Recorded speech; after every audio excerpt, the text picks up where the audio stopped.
Hello again, true crime fans. We've got another mysterious case to explore. The case of the Foster family. Christopher Foster had always been considered a success. His mother, Enid, described him as someone who actively pursued financial opportunities from an early age.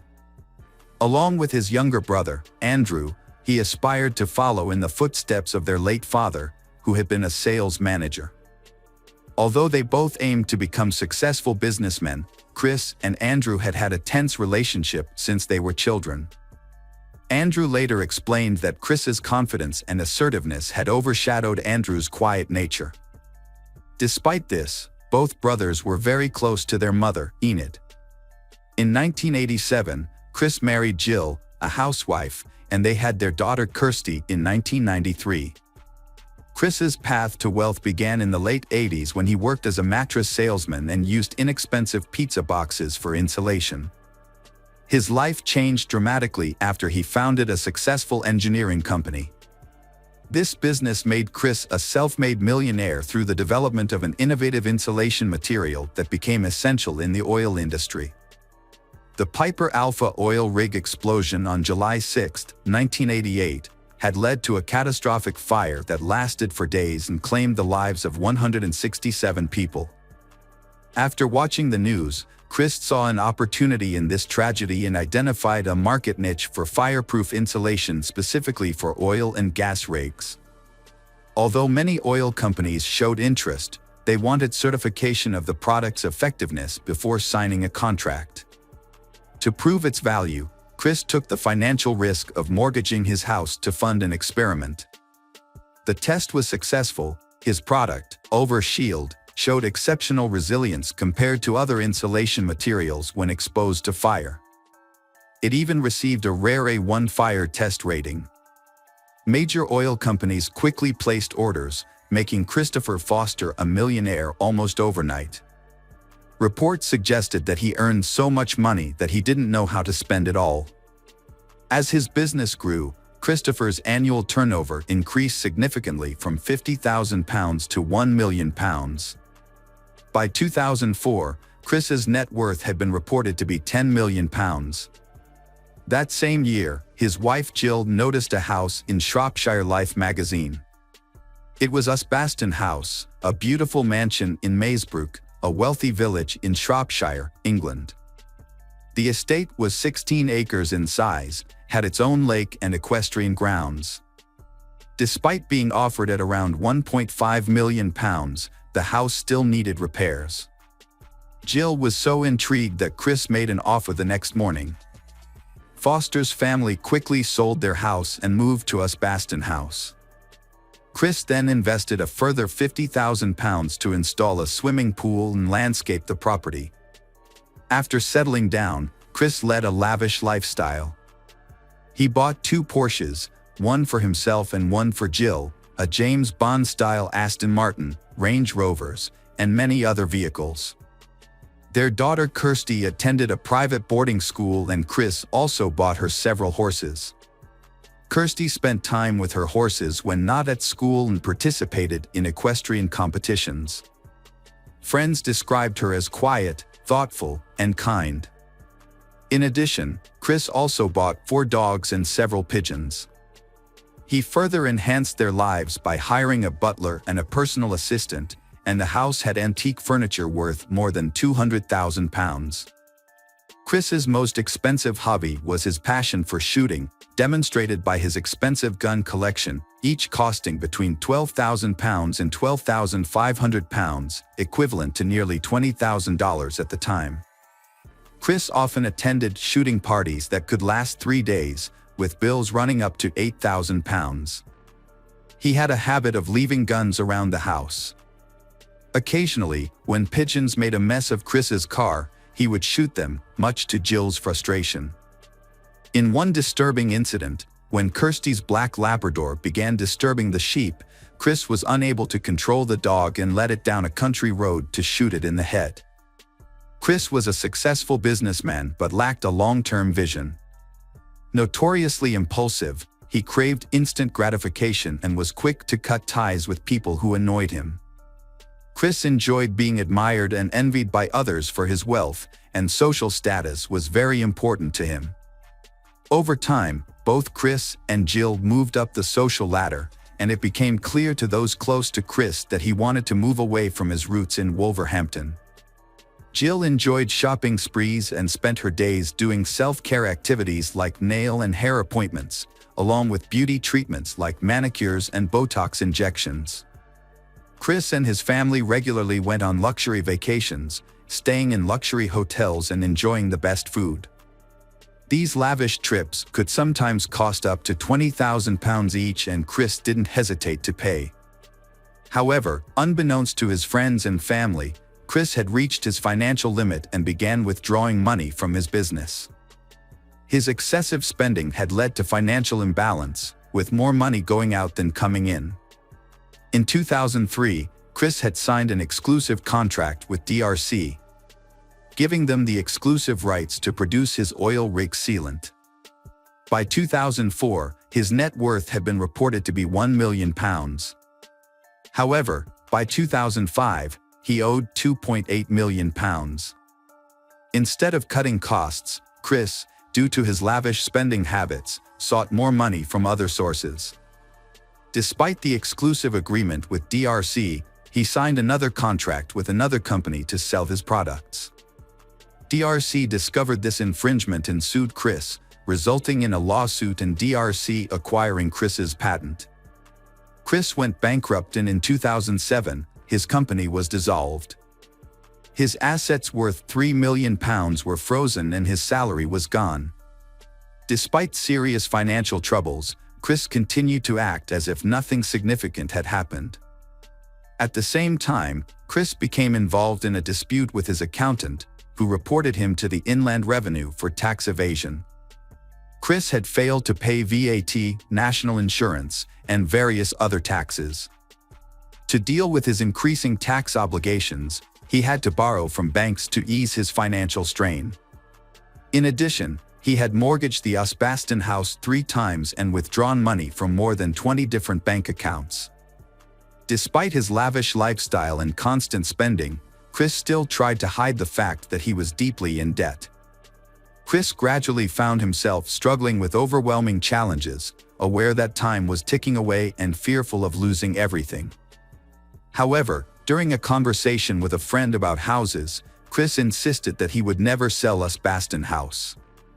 Struggling with the pressure to maintain his flashy and knowing that his time and money were running out, Chris repeatedly sought professional help. He confided in the doctor, revealing his feelings of depression and suicidal thoughts. He started taking antidepressants. In August 2008, Chris came across a letter from his house managers posted on the front gate. The letter reported that they planned to return the following Tuesday to reclaim the house and other assets. The housekeeper said that when she showed Chris the letter, Chris appeared confused but remained silent. The nightmare that Chris had been avoiding had now become a harsh reality. He was on the brink of losing all his material possessions. The thought of Kirstie and Jill losing their familiar lifestyle was unbearable for Christopher. His family faced the possibility of returning to Wolverhampton, saying goodbye to their lavish lifestyle. For a proud man like Chris, such a situation would have been extremely humiliating. On August 21, 2008, a friend contacted Chris via text message to ask about his health, and he replied, "Not good, things are about to happen to me." On August 25, 2008, the Foster's family received an invitation to a barbecue and clay pigeon shooting event. They then joined the gathering. None of the attendees noticed any signs of difficulty in the Fosters. Witnesses recalled that Chris appeared happy. Their family still exuded happiness without knowing what Chris had planned that night. Chris informed Jill that he wanted to leave the gathering. Although Jill wanted to stay a little longer, they eventually left around 8:30 p.m., arriving home just a few minutes later at 8:44 p.m., their route captured by home security footage. Soon after, Jill went to bed. At 11:30 p.m., Chris went upstairs to check on Kirstie, urging her to go to bed while continuing to text a friend online. Around midnight, Chris decided to turn off the internet, causing Kirstie to end her conversation with her friend and go to bed. At 3 a.m., Chris began his violent rampage. He entered Jill's room and used a silencer to shoot her in the head while she was sleeping. Next, he went to Kirstie's room and killed her in the same way. Home security cameras recorded Chris's actions as he carried a shotgun outside the dog cage, killing each dog with a shot to the head. He then went to the stables and killed the horses before burning the stables with the animals inside. Chris appeared expressionless in the video. To prevent firefighters from reaching the house, Chris blocked the main entrance, shooting at the tires to make movement more difficult. He also pumped 200 liters of oil from the family's tank into the house's basement through connecting pipes. It is clear that Chris took deliberate steps to completely destroy the Osbaston house. His actions appeared to have been motivated by a desire to prevent others from acquiring property that he could not keep. Chris burned down his house and covered his car and belongings in oil. The fire quickly spread and destroyed everything. Chris, still carrying a rifle, went back into the house and lay down next to Jill's body in the bedroom, holding her as flames engulfed them. At 4:11 a.m., the security cameras stopped working. A neighbor saw the growing fire and called for help. Firefighters quickly arrived. The fire was too intense and difficult to control. As firefighters tried to put out the fire, neighbors watched the building burn, worried for those inside. In the following days, the media called in to search for Foster's family, but all efforts were unsuccessful. Because of Chris's wealth, the authorities opened an investigation, initially suspecting that the Foster family had been kidnapped. However, at the time, neither the bodies nor the security footage were found, so many speculated about what might have happened to them. It took 3 days for the fire to be completely extinguished. After the fire was extinguished, investigators carefully examined the house and found the bodies of Jill and Christopher on beds in a room that had collapsed into the living room. However, there was no sign of Kirstie. While some hoped she could have escaped, others feared she had been kidnapped. Sadly, Kirstie's remains were found in the rubble a few days later. Investigators used a brush to carefully collect her remains into a hearse. A fragment of Kirstie's skull revealed that she had suffered a gunshot wound to the head, like her mother. After examining the body, the police began to suspect that Chris had committed a crime. At the same time, they began investigating his financial situation. When they dug deeper, they discovered that Chris, a seemingly successful businessman, was actually heavily in debt. His total debt had reached £4 million, and when creditors tried to take his assets, they discovered that Chris had intended to demolish the house to ensure that there was nothing left for them to take. Security footage confirmed the police's suspicions. Chris committed the murders and took his own life without leaving any explanation or warning. Speculation about the motives behind the brutal crime led to 2 main theories. One theory had suggested that Chris, feeling ashamed of having lost his fortune, chose to commit the heinous act to avoid admitting his failures. Another theory had proposed that Chris, being self-centered, decided to destroy everything rather than face the possibility of loss. However, Enid had disagreed with these theories. She had firmly believed that Chris acted out of love for his family, trying to protect them from financial ruin. She had defended him and felt a deep sense of sympathy for his situation. In contrast, Chris's brother Andrew had held a very different view. Despite not speaking for 16 years, Andrew had briefly considered reconciling with Chris for their mother's sake. However, his fear of a hostile encounter had kept him from reaching out. Andrew had alleged that Chris had bullied and sexually assaulted him during their childhood, leading to a tumultuous relationship. Andrew had maintained that Chris exhibited bullying and controlling behavior. Andrew's attempts to reconcile with Chris in 1999 had been met with resistance. Chris had responded to Andrew's letter with a demand for a written apology, stating that Andrew would have to beg and scrape on bended knee to make amends. Andrew had believed that Chris refused to acknowledge his past wrongdoings and instead held on to long-standing grudges. For months after the tragedy, on December 19, 2008, a joint funeral had been held for 15-year-old Kirstie and 49-year-old Jill at their local village church. The service had been quiet and respectful, attended by close friends and family. Both Kirstie and Jill had been buried in the same plot, as requested by Jill's family. Chris had received a private funeral and was buried elsewhere. In the years following the tragedy, the remains of the burnt-out house and the family's charred belongings had been left on the site. These had included Kirstie's first aid book for her horses and a handwritten note detailing the family's meal plans for the week of the tragedy. The ruins of the house had remained until 2011 when the debris had been cleared. The 16-acre estate had been sold in 2014, with plans to build a new 6-bedroom house. Although the property had been put up for sale in 2012, it had taken 2 years to sell, reportedly after the price had been reduced. The reasons behind Christopher Foster's actions may have been financial struggles and the pressure to maintain a wealthy image. However, this had not justified the horrific outcome. Instead of having made sensible financial decisions or confiding in his loved ones, Chris had chosen a destructive path that had had devastating consequences for everyone involved. Welcome back, detectives. Let's dive into another horrible case, the case of Patrick de la Cerda. Patrick de la Cerda was born in June 1992 in Miami, Florida, a city known for its picturesque metropolitan area.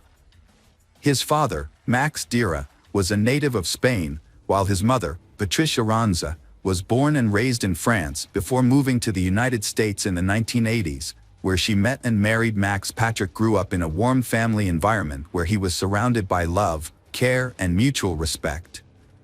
He was a kind, intelligent, and sociable person who excelled in school and had a large circle of friends. From a young age, Patrick was very close to his parents, who prioritized his education and well-being, providing him with every opportunity to grow into a capable and responsible individual. Patrick's father was a dedicated and skilled professional in the construction industry. Although the family was not wealthy, they were considered well off by the standards of the big city. After completing high school, Patrick decided to follow in his father's footsteps and pursue a degree in construction. However, during his time at university, his parents made the difficult decision to divorce after nearly 25 years of marriage. The divorce of Patrick's parents was a quiet and peaceful one, with no scandals or disputes over property. After the separation, his mother moved to Deltona, a small town on the east coast of the state, where she eventually remarried. Patrick, on the other hand, chose to stay with his father in Miami, where they worked together in the construction industry and were highly respected. Despite the divorce, the family remained very close, and all members maintained a friendly relationship with one another. The family continued to stay in touch, regularly calling and communicating with each other. They were always willing to lend a helping hand when needed. Patrick often visited his mother in Deltona and shared with her details of his life, including his relationships and romantic interests. With his French and Spanish heritage, Patrick had grown up to be a charming and attractive young man, which helped him win over women at a relatively young age. Patrick grew up in a family that valued strong relationships, so he never sought casual flings. Instead, he dreams of finding lasting love, living peacefully, and building a lifelong family with someone special.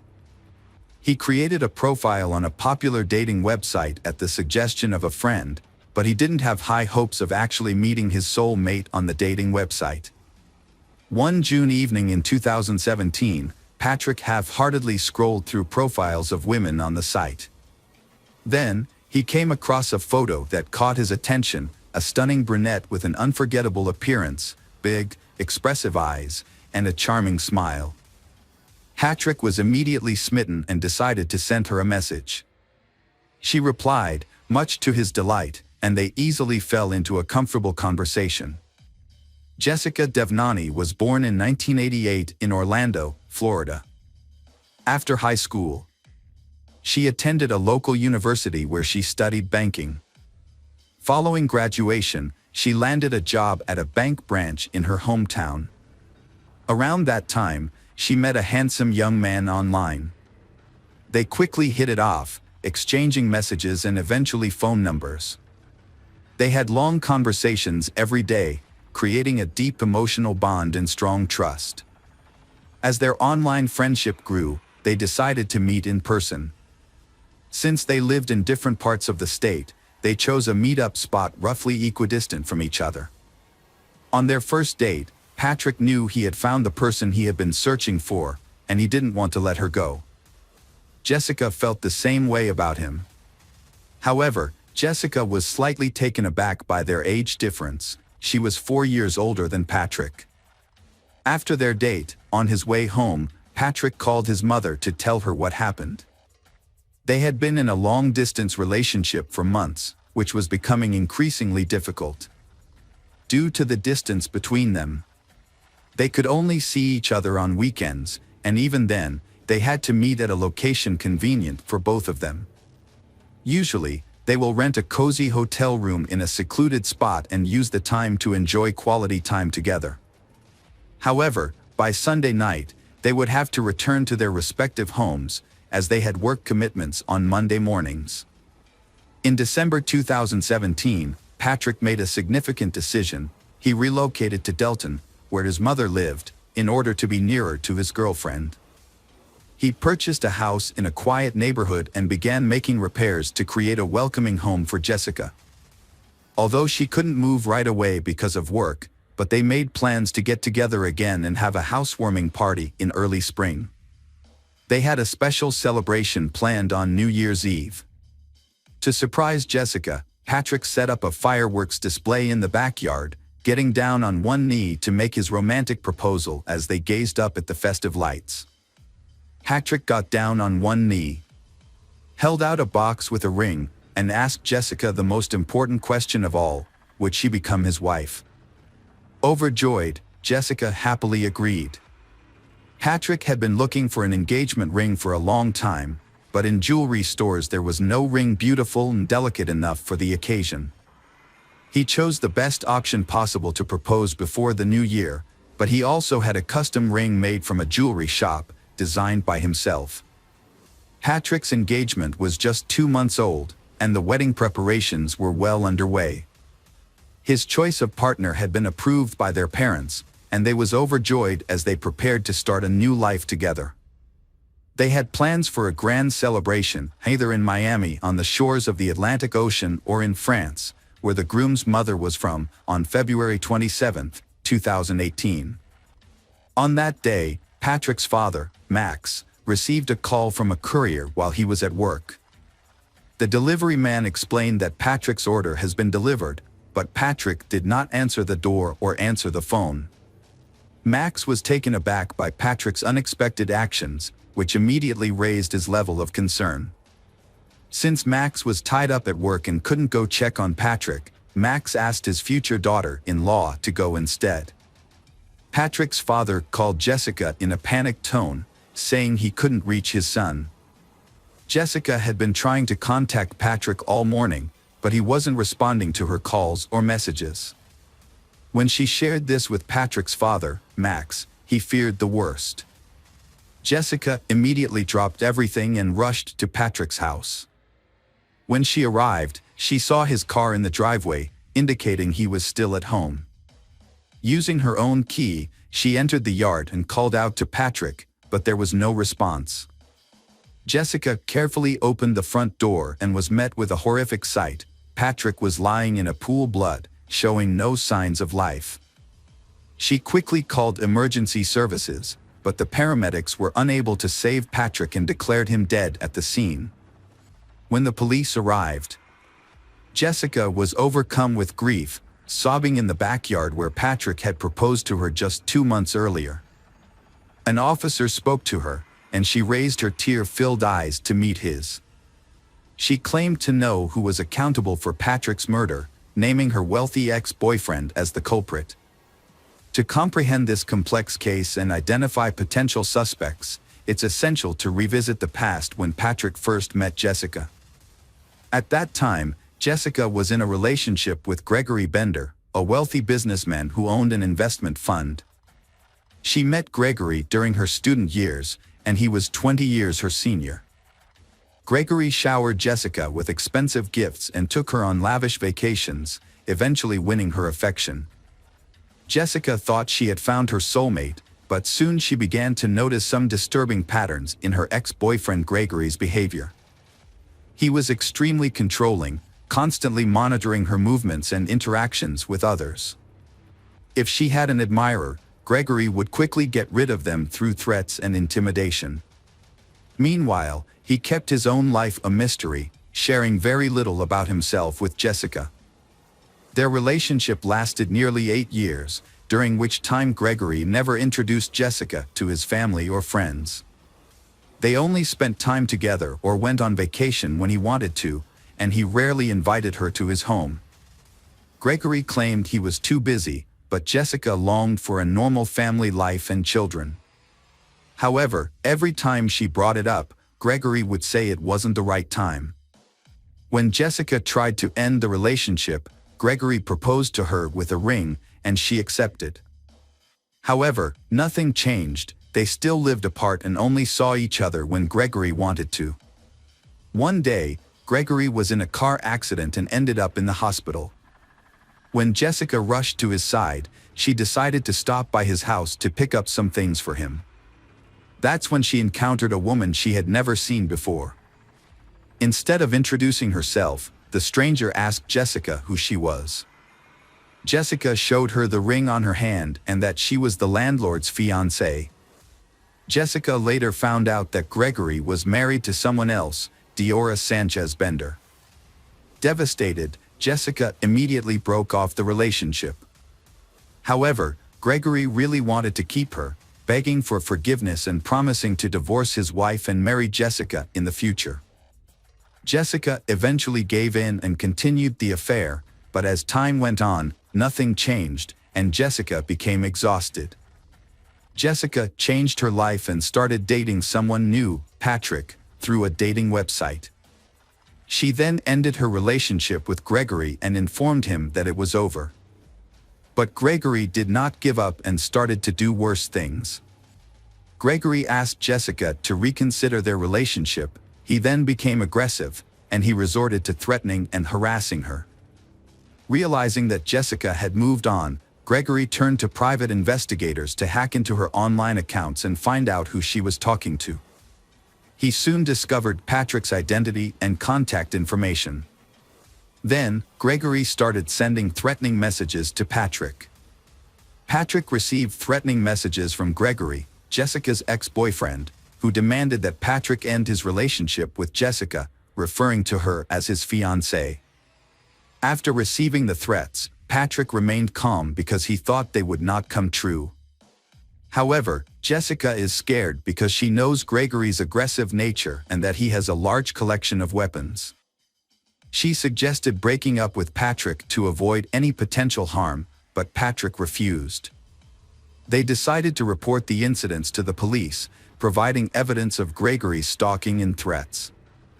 They obtained a restraining order, which prohibited Gregory from approaching or contacting them. Additionally, Gregory was required to surrender his firearms. For a while, the situation seemed to calm down, and they thought they had finally found peace. Nevertheless, Jessica convinced Patrick to install CCTV cameras around and inside their home, fearing that Gregory might violate the restraining order. Let's go back to the events of February 27, 2018. During the initial crime scene inspection, investigators quickly ruled out robbery as a motive. Instead, they believed the murder was personally motivated, given the nature of Patrick's injuries, which suggested a deep-seated hatred. Patrick, 25 years old, had 4 gunshot wounds, 1 in the thigh, 1 in the chest, and 2 in the head.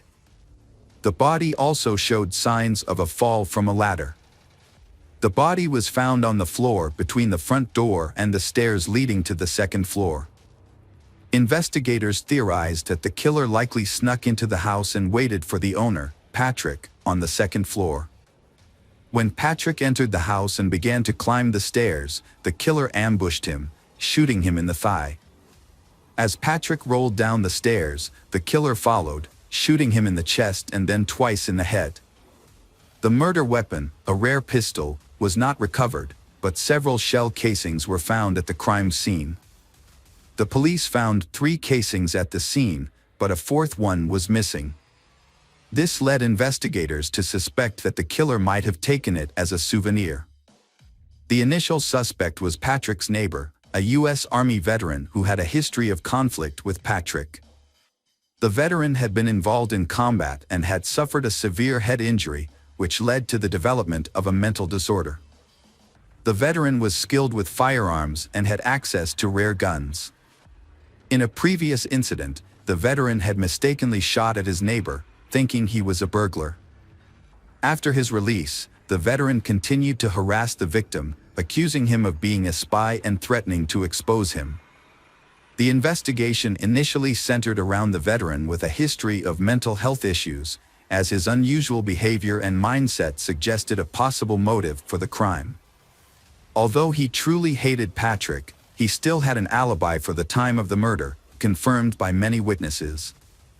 As the police looked for evidence and attempted to provoke a response from the perpetrator, it became clear that the crime was not a robbery gone. As the house was undisturbed and valuables remained untouched. The only items missing were the hard drives containing video surveillance footage, making it impossible to identify who entered and left the house that day. Furthermore, no evidence was found at the crime scene. Forensic experts were unable to find a single fingerprint, shoe print, or DNA trace, suggesting that the murder was meticulously planned and executed. Although the investigation suspected Gregory's involvement, it seemed likely that he would escape justice due to the lack of concrete evidence. The police asked Jessica to help them with a secret plan to catch her ex-boyfriend, Gregory, off guard. She agreed to make the call, and as the police had hoped, Gregory answered. Jessica tried to lure him into a conversation, but it quickly became apparent that he had anticipated the trap and was not falling for it. Gregory seemed unflappable as Jessica confronted him about Patrick's death. When she accused him directly, he acted shocked and even offered her his condolences. Despite her best efforts to get him to lose his cool, he didn't give away any incriminating information. In the end, the police didn't have enough evidence to hold or question Gregory, so he remained at large, abiding by the terms of a restraining order. He appeared to have already distanced himself from Jessica, makes gathering evidence more difficult. As the police investigation stagnated due to lack of evidence, Diora Sanchez, Gregory's wife, called to reveal she had vital information about Patrick's death. Upon arrival at the police station, Diora told investigators about discovering a cryptic notebook in Gregory's office just days before the crime occurred. Upon flipping through the notebook's pages, Diora stumbled upon an entry containing an address she didn't recognize, accompanied by a series of cryptic digits that appeared to be a code. Diora had previously ignored some suspicious sketches made by Gregory, but when she saw a news report about a young man's murder, she realized the significance of those sketches. The crime scene's layout matched the drawings Gregory had made. Diora informed the investigators, who then obtained a search warrant for Gregory's house. Upon searching, the police found a mysterious notebook in Gregory's office, but several key pages were missing. They later discovered those pages in a trash can, carelessly discarded after being ripped out and crumpled. The pages contained a detailed plan of the crime, including turning off the victim's phone, wearing gloves, and using a special lubricant on shoes to avoid leaving footprints. The records also revealed that Gregory had been stalking the victim, Patrick, and knew his daily routine, including the time he returned home. Furthermore, Gregory knew the location of surveillance cameras in and around Patrick's house, suggesting this was a carefully planned and executed crime. In addition to committing the crime, Gregory took steps to cover his tracks by disposing of the weapon, clothes, shoes, and gloves. However, he failed to destroy his own records, which later incriminated him. Furthermore, his wife's curiosity ultimately worked against him. A shell casing was discovered in a cigar box, which was meant to be taken as a trophy by the gunman. Forensic analysis confirmed that the casing matched the one found at the crime scene. The trial of Gregory posed a challenge due to the lack of direct evidence. Although the accumulated evidence was sufficient to arrest him, it was largely circumstantial. Since the crime weapon was never recovered, there was no definitive proof that Gregory was at the victim's house on the day of the crime. Moreover, there were no eyewitnesses to testify against him. The trial, which began in May 2021, more than 3 years after the crime, was heavily influenced by the skilled lawyers Gregory hired. He appeared confident and seemed to believe he would evade punishment. A crucial witness, Jessica, provided detailed testimony about her long-term relationship with Gregory, including his marital status, her attempts to break up with him, and the subsequent harassment and threats he made against her and Patrick. Jessica presented evidence of her conversations with Gregory, including screenshots of their conversations and their phone records. However, Gregory's lawyers countered by blaming Jessica, claiming that she was responsible for Gregory's behavior. They claimed that Jessica had started a new relationship with Patrick while still involved with Gregory, and that she had hurt his self-esteem. The defense downplayed the significance of the written plans for the murder, describing them as mere fantasies of a hurt man seeking revenge on his rival. They argued that Gregory never acted on these plans and therefore did not leave any evidence at the crime scene. Additionally, the lawyers claimed that the search of Gregory's home was conducted illegally and with procedural errors, suggesting that the shell casing found there could have been planted. The crime weapon was never found, and Jessica's identification of the gun model was uncertain. She had previously seen a similar gun in her boyfriend's collection, but she wasn't familiar with firearms and could have been mistaken. The defendant's ex-wife, Diora Sanchez, was called to testify. During her testimony, the defendant, Gregory, unexpectedly professed his love for Diora. This declaration seemed to affect Diora, and her testimony became unclear. Diora claimed to have forgotten some details and ultimately stated that she doubted Gregory's capability for murder, given their long history together. Despite the defense's efforts to challenge the search of Gregory's home and the lack of direct evidence, the jury found him guilty of first-degree murder after hours of deliberation. Gregory was given a life sentence with no possibility of parole. As the judge read out the sentence, the defendant fixed Jessica with an intense stare, not blinking once. His glare made her feel nauseous. Jessica sat next to Patrick's mother and suddenly burst into uncontrollable sobs, finding it hard to breathe. Despite multiple attempts by Gregory's lawyers to appeal the verdict, all their efforts were unsuccessful. The case attracted public attention, with many outraged that a wealthy businessman had brutally murdered a working-class man and attempted to escape justice. Patrick's story was widely reported in the press, and Gregory remains in prison to this day.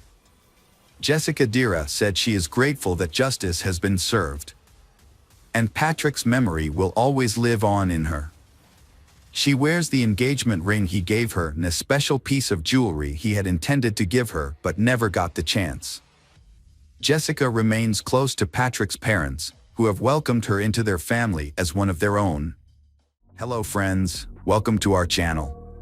Today we're going to take a look at another horrible case with you. The case of Michael Haight. Michael Haight was born on January 7, 1980 in Seattle, Washington, but his family moved to Cedar City, Utah, when he was young, after his father finished dental school. Growing up, Michael was an active boy who enjoyed playing baseball, basketball, and soccer. He achieved the rank of Eagle Scout and performed well academically. After graduating from high school in 1998, Michael worked at a fish plant in Alaska during the summer, where he quickly rose to the position of line manager, overseeing more than a dozen men due to his strong work ethic and dedication. Michael then served a mission trip to South Brazil as a devoted member of the Church of Jesus Christ of Latter-day Saints, which further deepened his faith and strengthened his bond with his religious community. Upon returning to the United States, Michael pursued a business degree at Southern Utah University, graduating in 2004. During his time at the university, he met his future wife, Tasha Earle, and they fell in love, getting married in the St. George Temple on May 10, 2003. Michael seemed like the perfect family man to those who didn't know him. He was always involved in his kids' lives, coaching their sports teams, attending school concerts, and spending quality time with them, whether it was sledding or working on projects in the garage. But on January 4, 2023, the illusion he created around his family life shattered. That day, police found 8 dead bodies at the Haight residence, leaving investigators and neighbors stunned and confused. When Tasha Haight missed an online appointment and her husband Michael failed to show up for work, their colleagues became worried and alerted the police to check on the family's welfare at their home in Enoch. The officers arrived at the Haight residence, but no one answered the door. As they walked around the property, it looked like nobody was home. Knowing the family had 5 kids, the police contacted the Iron County School District to see if any of the children were in school that day, but it turned out none of the kids were present when the police arrived at the Haight home. The officers searched the premises to make sure there was no immediate danger, and after a thorough search, confirmed that nobody needed medical attention, and there were no signs of an active threat. The detectives arrived at the crime scene shortly after it was declared. Upon entering the main bedroom, they saw 4-year-old Gavin lying on his stomach with his head turned to the left, one arm under his head on a pillow, and a blanket covering part of his body.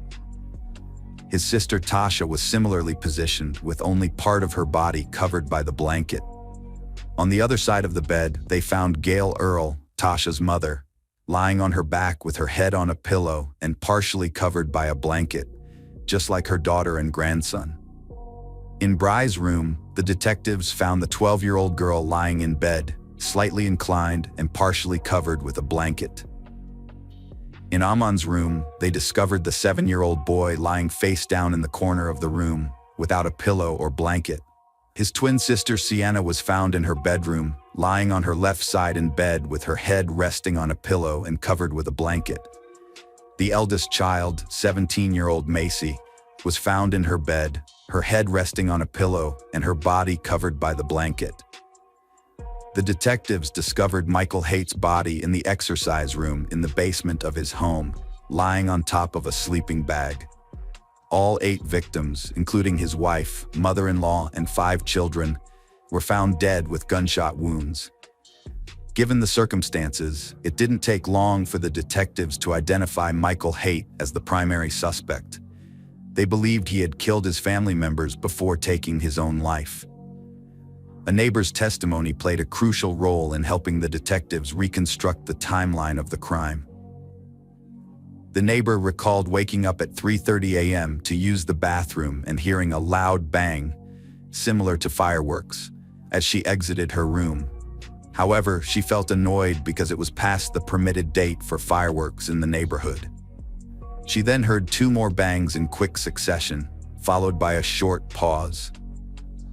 This pattern continued, with brief pauses before each subsequent bang, except for a longer pause before the final one. Based on the neighbor's statement and the condition of the 8 bodies found inside the house, detectives theorized that the loud noises she had heard around 3:30 a.m. were directly connected to the events of that night. They suspected that Michael Hatch committed the brutal murders during this specific time frame. During the investigation into the Hatch family murders, detectives discovered that an unnamed person outside the family had reported abuse to the Utah Division of Child and Family Services in 2020. This individual claimed that 14-year-old Macy confided in them about her fear of her father, sparking a deeper investigation into the Hatch household. After receiving the DCFS report, Macy and her parents were questioned separately. During Macy's interview, the investigator uncovered disturbing information. Macy revealed that her father had choked her on multiple occasions, and she feared he would kill her. She disclosed that the violent attacks began in 2017, including an incident where her father grabbed her by the shoulders and pushed her into a wooden piece of furniture. When detectives questioned Michael Hatch, he claimed he had never physically harmed his daughter. He downplayed the incidents Macy described, saying they were simply misunderstandings. Michael attributed his emotional turmoil to two recent events: the death of his father and his brother's divorce. He stated that, in his distress, he took out his frustration on his older daughter, Tasha. Tasha chose not to pursue criminal charges against Michael. Similarly, the Utah Department of Children and Family Services, the Enoch Police Department, and the Iron County Prosecutor's Office decided not to press charges, deeming the case insufficient to meet the prosecution requirements set by the statute. A lethality assessment was conducted with Tasha, which revealed that her relationship with Michael did not pose a significant threat to her life. Nevertheless, victim services were made available to Tasha and her children for several months following the case's opening.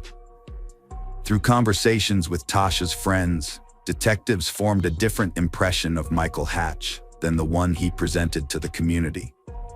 Tasha's friends revealed that whenever they visited, they would often chat with her, while the kitchen water was running to mask their conversation, as Tasha suspected Michael was spying on her discussions. They also helped Tasha with housework during their visits so Michael wouldn't have anything to criticize her about. Tasha's friends disclosed that whenever she texted them, she would respond with brief, upbeat messages, likely aware that Michael might read them. They believed she did this to maintain a positive facade for Michael's benefit, implying that everything was fine in their marriage. Detectives found Michael displayed controlling behavior towards his wife, Tasha. He took away her car keys and phone to keep her from leaving. They also suspected him after he overreacted to her buying a $30 rug from Walmart, accusing her of excessive spending despite the legitimate need. Tasha shared with her friends her concerns that her 7-year-old son, Amon, was increasingly mimicking his father Michael's bad behavior. Whenever she gave Amon an instruction, he would respond by saying that it was not his job.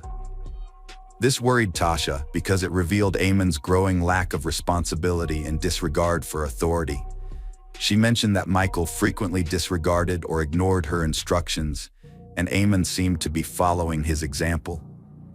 In 2022, Tasha prioritized self-care by getting her nails done despite her busy schedule. However, her husband Michael wasn't supportive, imposing strict rules on her independence. After her appointment, Tasha felt confident and told Michael she'd make it a monthly routine, sparking his anger over the potential cost. To address Michael's concerns, Tasha explained calmly that her monthly self-care expenses came out to $25. Despite this, Michael remained skeptical, claiming that by spending money on her nails, Tasha was essentially taking away from their children's basic needs. This stance stemmed from his need for control and sense of financial responsibility towards their family. At the same time, Tasha began to prioritize her self-care and eventually started losing weight, a significant change after years of her husband calling her fat and ugly. Michael became angry about her weight loss, accusing Tasha of cheating on him as he struggled to explain the sudden change in her appearance.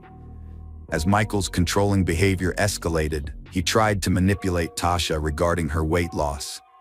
He begged her to stop, fearing that other men might find her attractive. Underlying this request were his deep-seated insecurities and desire for complete control over his wife's body and actions. Michael exhibited a frugal attitude during the holiday season, despite earning a significant income. He allocated only $100 for each of their 5 children to buy gifts, whereas Tasha made sure they had a fulfilling Christmas. However, Michael refused to provide additional funds for his wife and children, justifying his stance by claiming that he didn't see the need to give them more of what he believed was rightfully his. Michael controlled every aspect of Tasha's life, including her cleaning and childcare habits. He insisted on using baby wipes, claiming they were eco-friendly and cost-effective, but this caused Tasha stress and compromised her comfort and hygiene. If she didn't comply, Michael threatened trouble, leaving her fearful and submissive. According to Tasha's friends, she revealed to them that Michael was mean to her throughout their marriage, but he didn't mistreat their children until the late 2010s. However, as time passed, the abuse towards Macy worsened, causing her to contemplate suicide. Michael had unrealistically high expectations for Macy, demanding she maintain straight A's despite her struggles. The pressure to meet his expectations became overwhelming for Macy, who was already dealing with the emotional weight of her father's abuse. Macy's friends shared another disturbing incident with the detective. One evening, Michael came home and found Macy resting her head on her mother's lap. He became enraged and ordered Macy to get up and clean her room. This event left Macy deeply shaken, as she remembered gazing into her father's eyes and seeing hatred and evil staring back. Detectives found another instance where 7-year-old Briley disobeyed Michael's warnings. Michael blamed his wife Tasha for their kids' misbehavior, calling them the worst in the world. He berated Tasha in front of their kids, even calling her fat and ugly. Tasha realized she needed to escape her 20-year marriage to Michael after a distressing incident exposed his abusive nature and temper. Seeing the harm it was causing their kids, she knew she had to leave. Tasha decided to divorce Michael after over 20 years, prioritizing their children's well-being over their marriage. On Dec 21, 2022, she initiated proceedings, but asked to delay serving papers until after the holiday season, wanting one last normal Christmas for their 5 kids before the separation. Michael got divorce papers at his office on Dec 27th. He called Tasha, acting normal, asking about her day, like nothing was wrong. He told her to leave the house, but wanted the kids to stay. Tasha refused, insisting on taking the kids with her. Tasha took the children to her mother's house in Lynn, Utah. That evening, Michael arrived at his mother-in-law's house and tried to persuade Tasha to go for a ride with him. But Tasha declined, telling her friends she had a bad feeling about going anywhere alone with Michael. After Tasha filed for divorce, her mom Gail moved in to help. However, Michael made things worse by moving into the basement fitness room instead of leaving the house. Tasha told her friends she had found a discrepancy in their children's savings accounts, which held $220,000. What she discovered shocked her. Michael had transferred the money out of the accounts without her knowledge or permission. After her father's death, Tasha inherited several firearms, including hunting rifles and a handgun. When she checked her house in January 2023, she realized all the guns were gone. Further investigation revealed Michael had taken the weapons, leaving Tasha and her family defenseless in case of an emergency. Macy, Michael and Tasha's eldest child, confided in her friends that she would welcome her parents' divorce. She longed for the peace that would come with her father's absence from the home. Macy even kept a secret phone in her room, which she used to record her father's erratic behavior, hoping to gather evidence to support the divorce. However, Tasha found the phone and hid it away. Macy's younger sister, Briley, had a troubled home life due to the constant drama. To escape this, Briley would often visit her neighbor's house, where she found comfort with their grandchildren. Briley confided in a friend that she was relieved about her parents' upcoming divorce.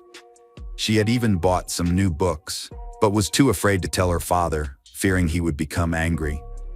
Tasha met her lawyer on January 3, 2023, to discuss her divorce from abusive husband Michael.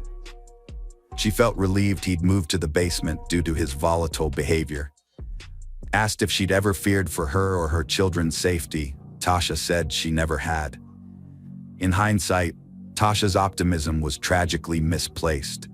The police investigation was harrowing, piecing together a chilling sequence of events. A disturbing Google search on December 30th stood out, revealing Michael's firearms queries just days before the deadly shooting, painting a chilling picture of his intentions. The search results revealed alarming questions, such as inquiries about how loud a 9mm gunshot is, what a gunshot sounds like, what to do if gunshots are heard near one's house, if a single gunshot in the neighborhood at night would be immediately recognized, and if one would be brave enough to call the police, how loud a gunshot in the house would be, and if a neighbor would hear a gunshot in the garage, and how loud a 40mm pistol is. Michael's suicide note said he'd rather rot in hell than endure his wife's controlling behavior. He felt desperate, frustrated, and trapped, repeatedly asking for help that never came. Determined to end the manipulation, he refused to be a burden to society. The case's details have shocked many, revealing a deeply dysfunctional family plagued by violence. Michael's actions were premeditated, carefully planned to catch his family off guard. Hello friends, welcome to our channel. Today we're going to take a look at another horrible case with you. The case of Soraya Sierra. Soraya Sierra was born on November 9, 1979, in New York, the second of 3 children in a large family. She grew up with her older brother David and younger sister Christina. Her parents, Dennis and Bethany Jimenez, were of Puerto Rican descent and had immigrated to the United States in 1973, settling in Manhattan, where their children were born. After moving, the couple joined a local Protestant community and converted to evangelical Christianity. They raised their children in a strict environment, adhering to the religious principles of their adopted faith. The family was regular churchgoers, socialized with other community members, and the children attended Sunday school. Soraya was an active and creative person who stood out for her strong will and complex personality. Unlike her younger sister Christina, who was quiet, obedient, and modest, Soraya was seen as a rebellious and mischievous individual. However, she still respected her parents and acknowledged their authority. In the Jimenez household, there were strict rules that everyone followed. These rules governed daily routines, everyday moments, and behavioral norms. For instance, the daughters were not allowed to interact with boys, go on dates, or stay out past 9 p.m. All their friendships were monitored, and their parents always knew who they were with and where. As a result, Soraya's life revolved around home, school, and church, and her social circle was limited to people she met in those places. Soraya, active, energetic, socially oriented girl, was bored and cramped within the framework in which she was kept, but her parents were sure that they were doing the right thing for the good of their children. During her school years, Soraya planned to enter a pedagogical university and become a teacher in the field of culture or arts. But closer to the end of her studies, she became interested in psychology and began to think about connecting her future profession with this field of activity. At a religious community meeting, a young woman named Soraya caught the eye of Stephen Sierra, a man 7 years her senior. He was the first to approach her, finding an excuse to chat. Soraya was just 18 at the time, and with her parents' approval, the two started dating. Stephen made a good impression on Dennis and Bethany, who thought he was a decent, polite, and honest suitor for their daughter. Though Soraya wasn't deeply in love with Stephen, she agreed to marry him, largely to gain independence from her parents' household and strict control. Despite having a good relationship with her parents, Soraya yearned for the freedom to make her own choices and shape her own future. Less than a year after they met, Soraya and Stephen got married in February 1999. At the time, Soraya was 19 years old, and Stephen was 26. After the wedding, they moved to Michigan, where Stephen's parents lived. This was a big change for Soraya, who had spent most of her life in her native New York. The new surroundings seemed to invigorate her, and she threw herself into making their new house a home, enjoying new friendships, and exploring the local area. She got a job as a receptionist at a dental office and started thinking about pursuing a college degree. Soraya soon became pregnant and gave birth to 2 children, a boy and a girl. As a result, she had to put her plans to attend university on hold, as she was fully devoted to motherhood and found joy in it. A couple of years later, the Sierra family, now with 2 young children, made another move, this time to sunny California, where they settled in the charming Silver Lake neighborhood of Los Angeles. There, Stephen was offered a job opportunity. However, it soon became clear that his earnings were insufficient to support their lifestyle. After discussing their situation, they decided to return to New York, eventually settling into a modest rented apartment located near the home of the Jimenez family. At that time, the couple, Soraya and her husband, were struggling with serious financial issues. With Soraya staying at home to take care of the children, her husband had to make do with irregular income, which led to periodic debt. However, things started to look up when the children began attending school, and Soraya landed a job at an advertising agency. Around the same time, Stephen found a stable job as a bus driver on one of the city routes. In her late 20s, with the children grown and their lives stable, Soraya revived her long-held plans to pursue higher education. Unlike her earlier interest in pedagogy, she now opted for the psychology faculty at a local university. However, Soraya soon lost enthusiasm for her studies, finding the lengthy lectures dull and uninspiring. She decided to explore alternative fields, seeking a profession that would excite, inspire, and allow her to express herself. Since Soraya was a creative person with a talent for drawing and finding beauty everywhere, she became fascinated with photography. She joined a renowned New York photography community to develop her skills, and it soon became apparent that she had a real gift. Her ability to select the perfect angles and craft harmonious compositions produced stunning, beautiful shots. Even professionals praised her work for its creativity and vision. On the advice of her colleagues, Soraya created a social media page in early 2012, where she began posting her work. It didn't take long for her to gain a massive following, with thousands of users subscribing to her profile and enthusiastically commenting on each piece. In just a few months, she became a star, and her subscriber count continued to grow exponentially. The sudden fame left her feeling dizzy. Soraya felt a strong desire to achieve more and improve her skills, so she proposed organizing a group photo tour to search for unique and breathtaking locations around the world. Soraya Sierra began by taking short trips within her native country, where she developed a specialty in capturing architectural ensembles and historical monuments through her lens. Her photographs garnered great success, which fueled her desire to explore further. She set her sights on Istanbul, one of the world's most ancient and beautiful cities, intent on photographing its iconic landmarks and historical sites.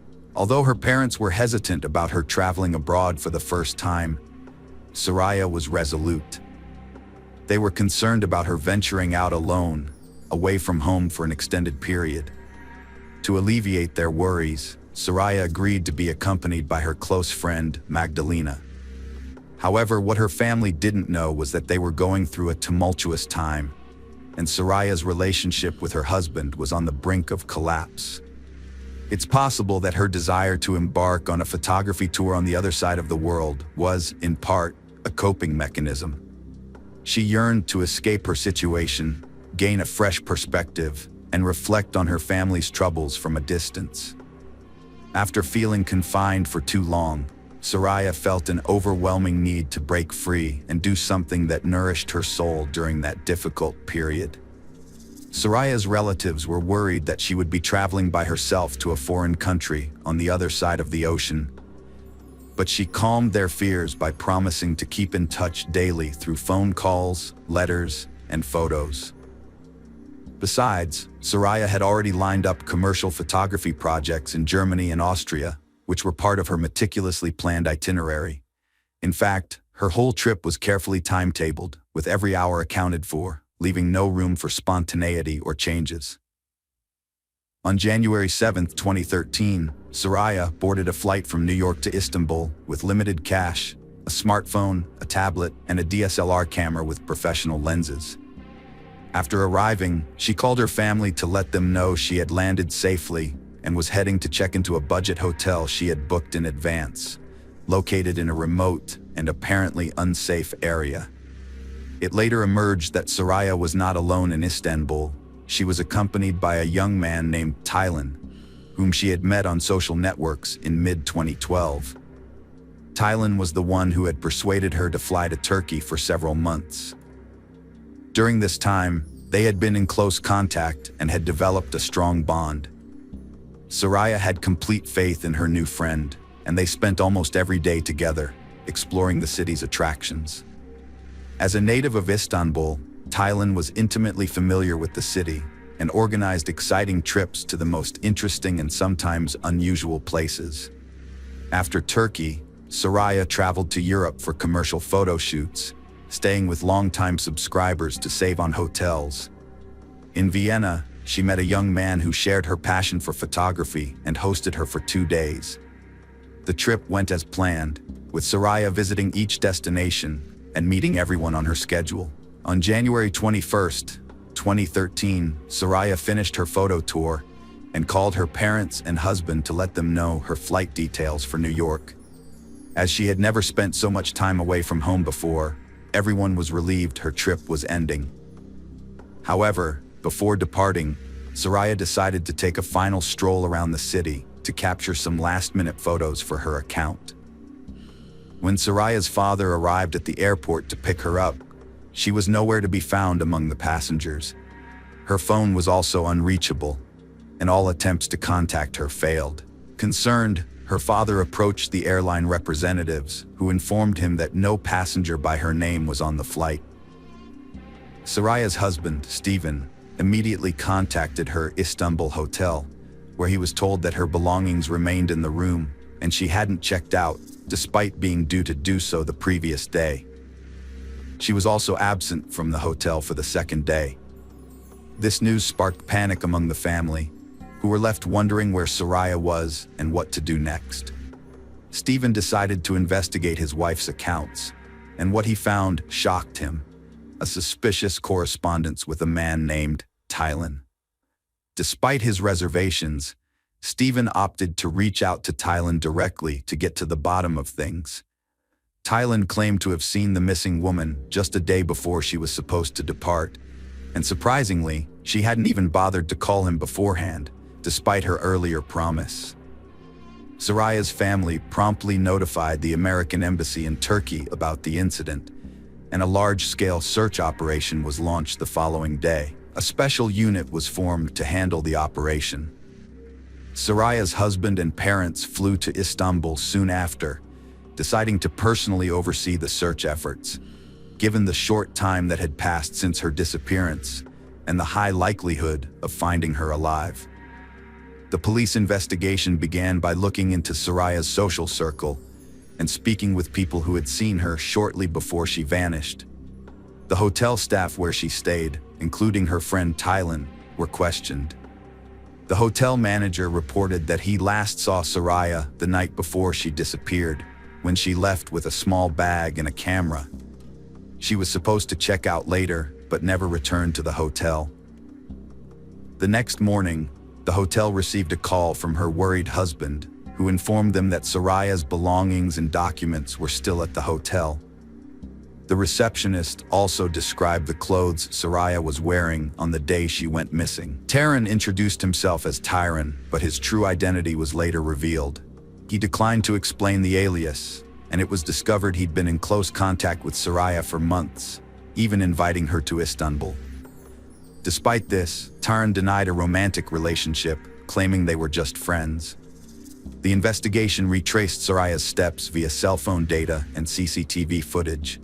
She took the subway to Sultanahmet, visited the promontory, and then went to Eminönü Market, getting lost in the crowd.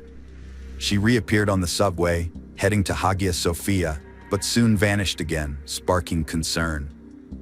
The search team decided to investigate the Hagia Sophia ruins, hoping to find someone who had seen a lone woman with a camera.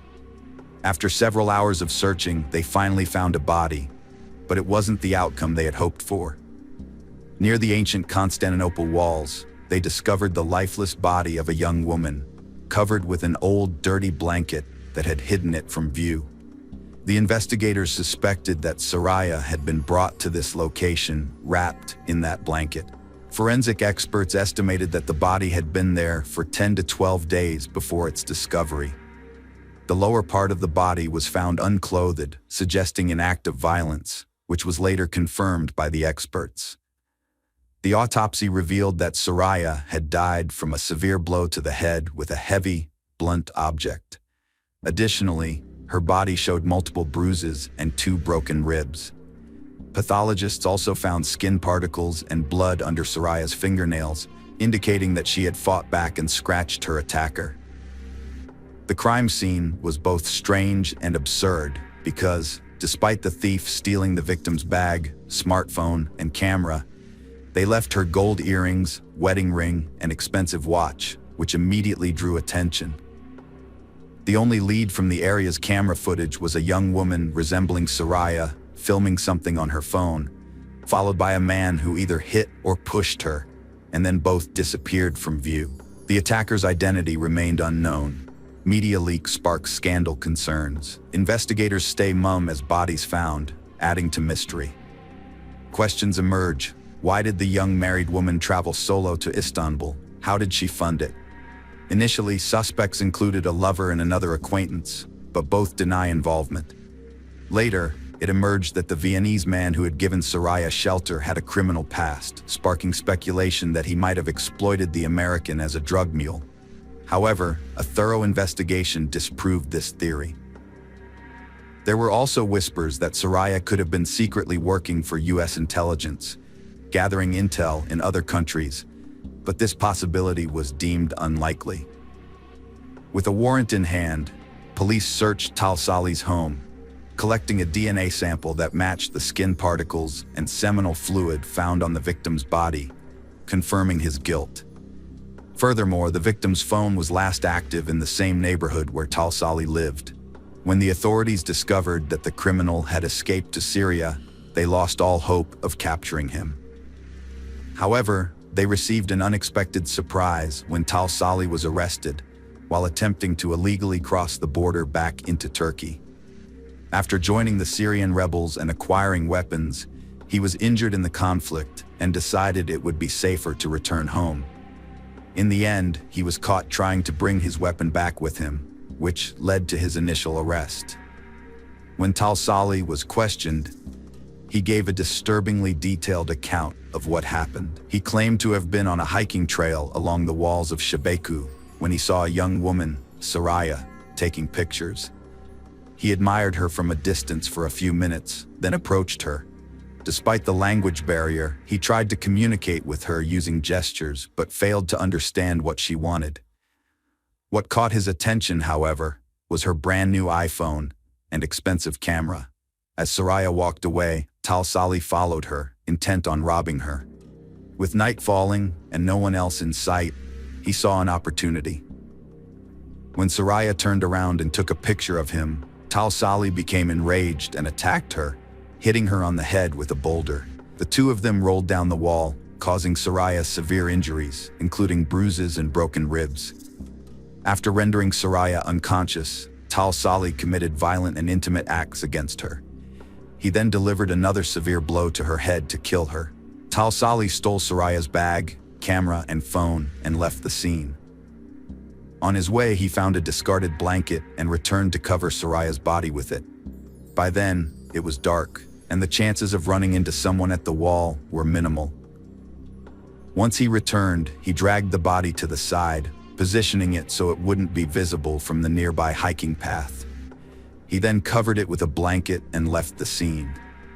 During the search for the American woman, the perpetrator surprisingly revisited the crime scene to ensure she was dead and that her body remained where he had left it. When Talsali found out through the news that his victim's body had been discovered, he realized the police would soon be on his tail. So he decided to flee the country, borrowing money from his sister, who had always felt sorry for him. Incidentally, he was unable to benefit from the stolen goods, as the camera was damaged during the fall, and the smartphone was locked with a password he couldn't crack. As a result, he discarded the stolen items, including the signal, when he went on the run. The defendant showed no remorse, and DNA evidence placed him at the crime scene. Skin under the victim's nails, seminal fluid on her body. His phone was last used near his home, and a video recording caught the attack. After all the evidence was presented, the decision was made to conduct a psychiatric examination, driven by the suspicion that Tal Sali might be insane, given the disturbing nature of his actions, behavior, and the unsettling calmness with which he graphically described the atrocities he had perpetrated. Nevertheless, the experts ultimately concluded that he was of sound mind and fully cognizant of his actions when he attacked his victim in the summer of 2014. Judge Ely delivered the final verdict, finding Tal Sali guilty on all counts and sentencing him to life imprisonment. Soraya's relatives considered this decision fair and just. Following the necessary expert examinations, the body of the murdered American woman was transported back to her homeland in New York, with all related costs borne by Turkish Airlines. Soraya was laid to rest in a ceremony that respected all religious rites and traditions. Soraya's family created a memorial website in her honor, where they published her previously unseen works. The photos proved to be extremely popular, attracting buyers from all over the world. The money raised from the sale of these pictures was set aside to fund college education for orphaned children. Stephen, Soraya's husband, categorically denied that his family life was in crisis, which could have led Soraya to take that fateful trip. Shortly after, Stephen grew close to a girl from the Christian community who supported him during this difficult time, often visiting his home to help with his children and household chores. Just 2 weeks before the first anniversary of Soraya's funeral, Stephen married his new partner. By the time Tal Sali was finally sentenced, Stephen was already married and preparing to become a father. Hello friends, welcome to our channel. Today we're going to take a look at another horrible case with you. The case of Jennifer Cave. Jennifer was born in March 1984 near Bishop, Texas, where her family lived in a modest farmhouse. Her mother, Sharon, was in her second marriage, which added 3 children to the family: Jennifer, Lauren, and Clayton. Vanessa, from Sharon's first marriage, was the oldest sibling. Jennifer's father, Charlie, worked as a welder and was a decent husband and father, until his alcoholism turned him into a mean and unbearable person who would hurl insults and cause trouble. When he was sober, he was calm and respectable. Sharon's family stayed close despite their unstable home. She worked at a chemical plant and cared for the kids. Jennifer, unlike her outgoing siblings, was shy and book-smart, developing exceptional memory. However, her love for reading affected her eyesight, requiring glasses, which didn't boost her self-esteem, but didn't stop her from participating in school activities. Eventually, her father's destructive drinking habit caused her family to break apart. After the separation, Jennifer and her brother Clayton chose to stay with their father, Charlie. They showed him great compassion and tried to support him in overcoming his addiction, hoping to prevent his downfall. Jennifer was so desperate to help her father quit drinking that she ignored his lack of determination to fight his habit. 4 years after her parents' divorce, in 1999, Sharon met Jim Sedgwick, a new partner. As Jennifer entered her teenage years, she underwent a transformation. She got rid of her braces and contact lenses and replaced her glasses, which brought out her natural beauty. However, her personality began to change along with her physical appearance. She started socializing with kids from troubled families, but thanks to her high intelligence, she managed to graduate at the top of her class. Jennifer majored in finance at Texas State University, but soon became disillusioned, withdrawing after 1 semester. She then attended community college, worked part-time, and dated Mark from a respectable family. However, she began frequenting parties, drinking heavily, and using marijuana, possibly influenced by her father's substance abuse. On one fateful night, Jennifer Cave's life took a tragic turn when she met Colton Panic. A gunshot wound to her right arm ultimately led to her demise. The bullet pierced her arm and chest, striking her heart, causing rapid blood loss from a vital artery. Further examination revealed multiple stab wounds across her body, with the most severe injuries on her chest and neck. The attacker inflicted a total of 18 stab wounds after she had died.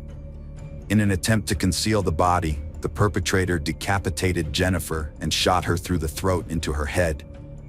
They then tried to dismember her by severing her upper limbs and placed them in prepared bags and trash bags. The torso was left in the bathtub, covered with a saw. However, something disrupted the initial plan, forcing the perpetrator to change their actions. Upon discovering Jennifer's body, the police arrived but lacked a warrant to search Colton Petak's apartment.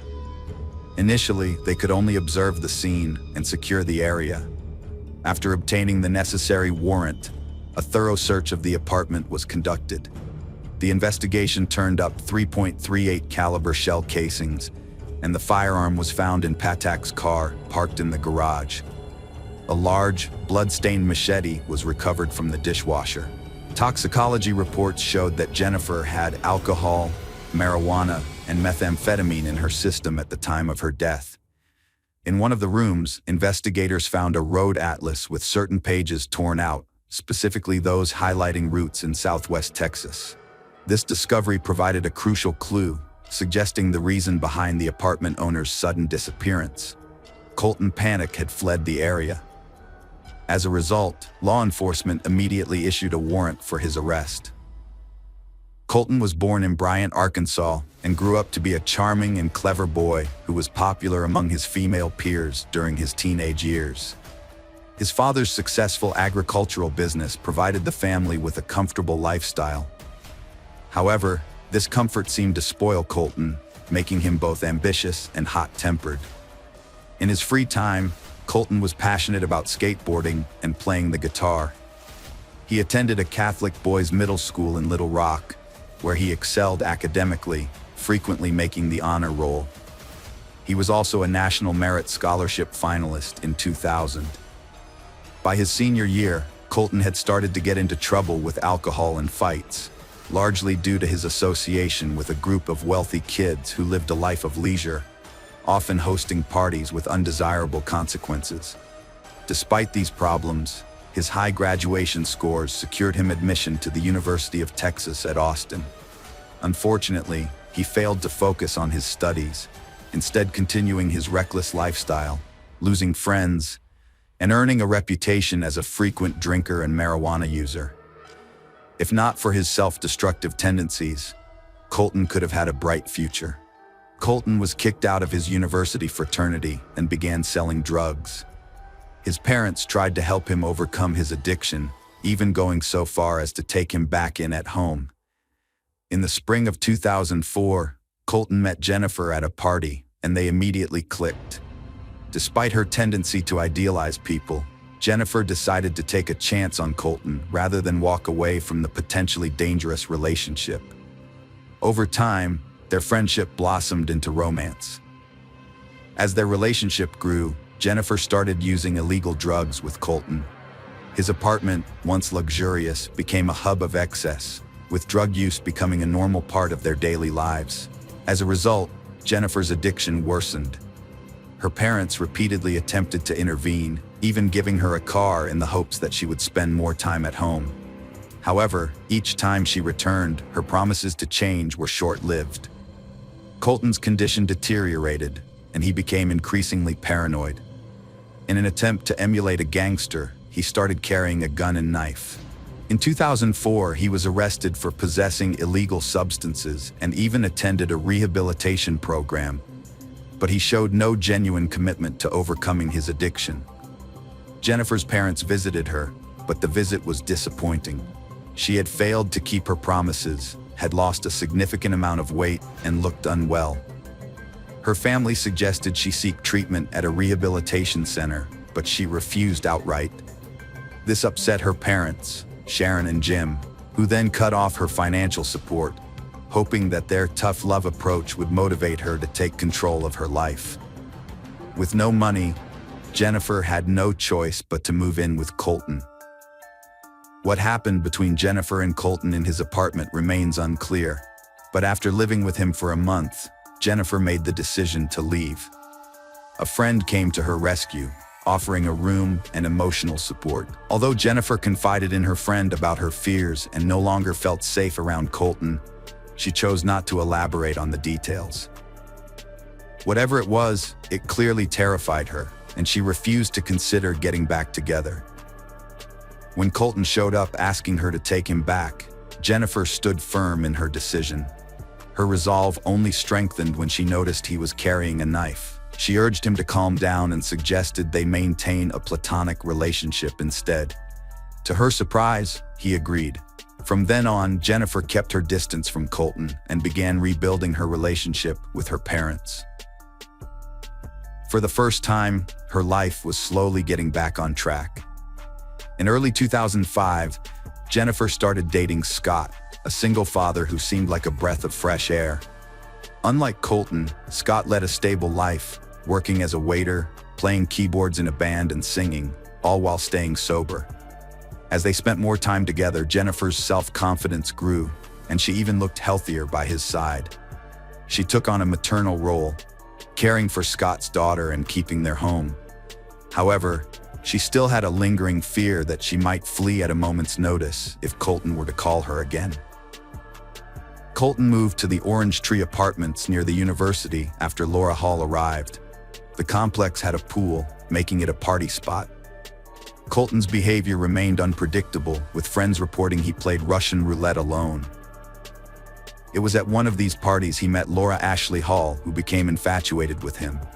She showed jealousy towards other women, especially Jennifer, and came across as arrogant to their peers.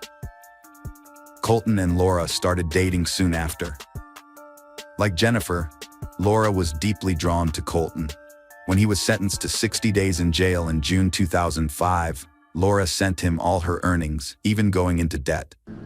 Friends noticed that she changed for the worse, becoming bolder, neglecting her job and personal care. Many believed she had also started using banned drugs. Unlike his behavior with Jennifer, Colton disregarded Laura's feelings, even going so far as to extinguish cigarettes on her. During this period, Jennifer broke up with Scott because she felt unworthy of his family and didn't want to cause them any problems. Although she occasionally talked to Colton, who still had feelings for her, she kept their conversations friendly and didn't rekindle their romance. Jennifer's main focus was on finding a job and going back to college. In August, things started looking up for her. She began dating Michael Rodriguez, and after completing a few days of training, landed a great job at a law firm. Jennifer felt proud of herself and was genuinely happy. On August 16th, she decided to celebrate her new life with friends. They went to a bar and then a club that evening. According to a friend, the bouncer refused to let Colton in because of his appearance, which might have led him to look for drugs. The investigation is ongoing to uncover what happened that fateful night. Investigators interviewed Colton's neighbors and discovered some interesting information. At around 3 a.m. on August 17th, Nora Sullivan heard a knock on her door and found Colton standing there, looking suspicious with blood on him and a visible gun at his waist. Startled, she asked him what had happened, and Colton claimed he had been in a shootout with some people. However, Nora didn't hear any gunshots and thought he was lying, as he often did. She closed the door and peeked through the peephole to see him eventually walk away. When questioned, none of the neighbors reported hearing any gunshots that night either. Detectives discovered that Colton had been in contact with Laura twice on the night of the murder. The next morning, August 17th, he visited a hardware store where he bought a saw, masks, gloves, and a large quantity of cleaning supplies. He used these items to dismember Jennifer's body and planned to clean the apartment to destroy any evidence of the crime. The unexpected arrival of Sharon and Jim may have startled him, causing him to flee. A crucial discovery in Colton's apartment led investigators straight to him. Colton, accompanied by Laura Hall, was tracked down in Mexico, where they had crossed the border in Laura's car. During this time, local authorities distributed Colton's photo nationwide. The couple enjoyed themselves in Mexico, visiting cinemas and restaurants, and stayed in a hotel in the border town of Piedras Negras. An employee at the hotel recognized Colton from the distributed photo and took his picture, sending it to the police. Mexican law enforcement arrested the pair and handed them over to U.S. officials at the border. Before being released, Laura Hall caused a scene with the Border Patrol, loudly proclaiming Colton's innocence and hindering the arrest process. However, she later admitted that their trip to Mexico was the best experience of her life. In total, they spent around 5 days abroad. On August 23, 2005, Colton Poniak was arrested and charged with a crime related to Jennifer Cave's death. A month later, Laura Hall was arrested and charged with tampering with evidence and obstructing justice. During the trial, prosecutors presented key evidence found in the apartment, including a store videotape and a receipt for items purchased. Colton claimed he had no memory of the night of August 16-17th, blaming his amnesia on heavy drinking and illegal drug use. Initially, he didn't deny involvement in Jennifer's death, but insisted he had no recollection of the events. He claimed to have woken up to find his ex-girlfriend's body in the bathroom, and then contacted Laura, who allegedly advised him to buy a saw and cleaning supplies. Together, they allegedly dismembered the victim and hid the body parts in bags. Prosecutors argued that Laura was responsible for Jennifer's injuries after her death. Colton later implied that Laura might have been motivated by jealousy, suggesting she sought revenge against a romantic rival. Despite these allegations, both Colton and Laura pleaded not guilty. The evidence of Colton's involvement in the crime was overwhelming. His fingerprints and DNA were found on the machete, saw, and firearm at the crime scene, and the weapon in his car was identified as the one used in the crime. Additionally, Jennifer's body was found in his apartment, and he was the one who purchased the cleaning supplies from the store. The jury had no doubt of his guilt. On January 29, 2007, Colton Poniak was sentenced to 55 years in prison with parole eligibility after serving at least half of his sentence, with his earliest release date set for 2060. The case against Laura Hall was more complex. The prosecution argued that she might have acted out of blind affection for Colton. While Laura's DNA was found on one of the victim's shoes, a store towel, and the firearm, the defense contended that this only indicated her involvement in disposing of the body, not in the initial act. They couldn't prove she was the one who fired the first shot that hit Jennifer in the head. Moreover, there was no evidence that placed her at the scene at the time of the crime. Laura maintained that she only learned of the crime when Colton told her, and claimed he forced her to flee to Mexico with him. However, witnesses from their time in Mexico reported that they seemed to enjoy their trip in 2007, which cast doubt on Laura's story. Laura Hall was convicted of obstructing justice and tampering with evidence and received a 6-year prison sentence.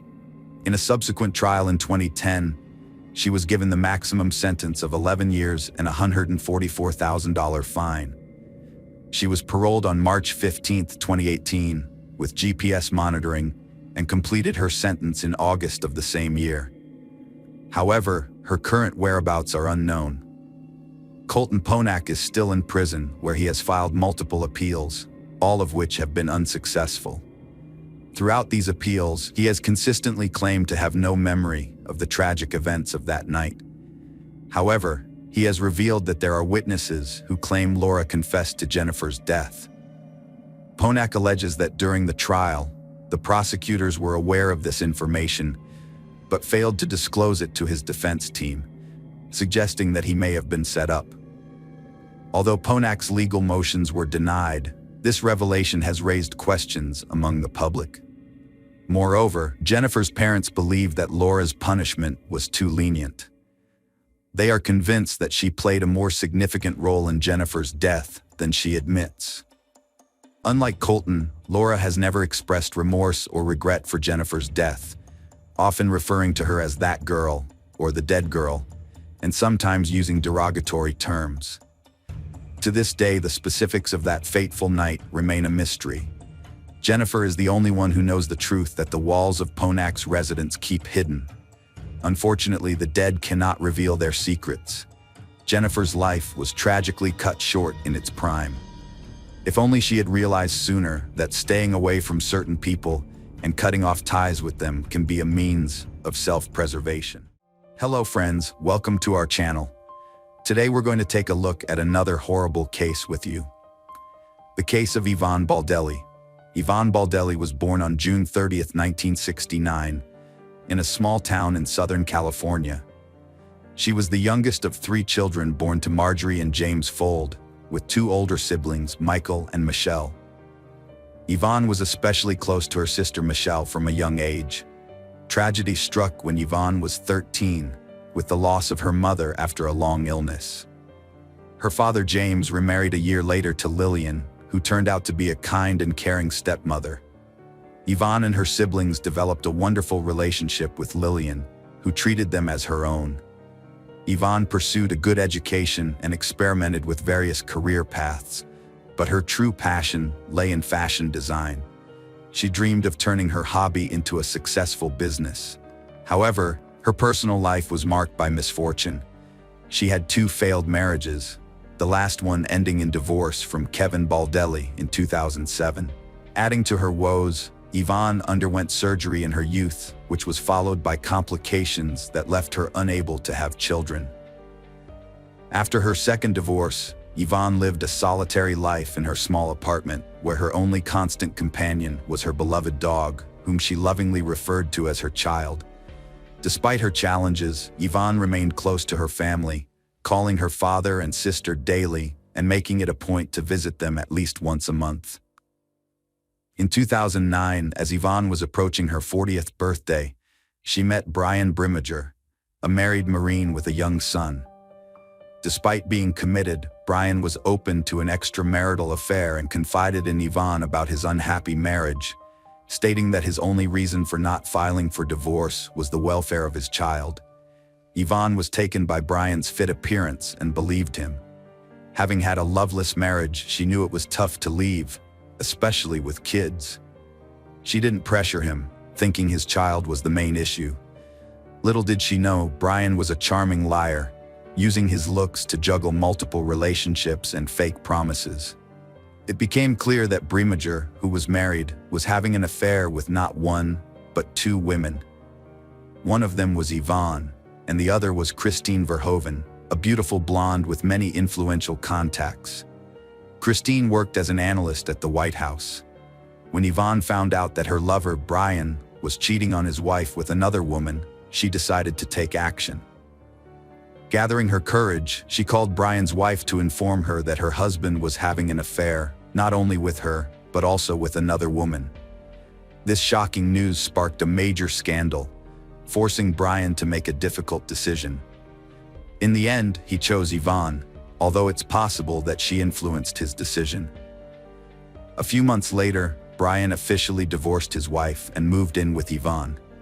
At the time, he was still serving in the Marines, but he had been thinking about ending his military career for a while.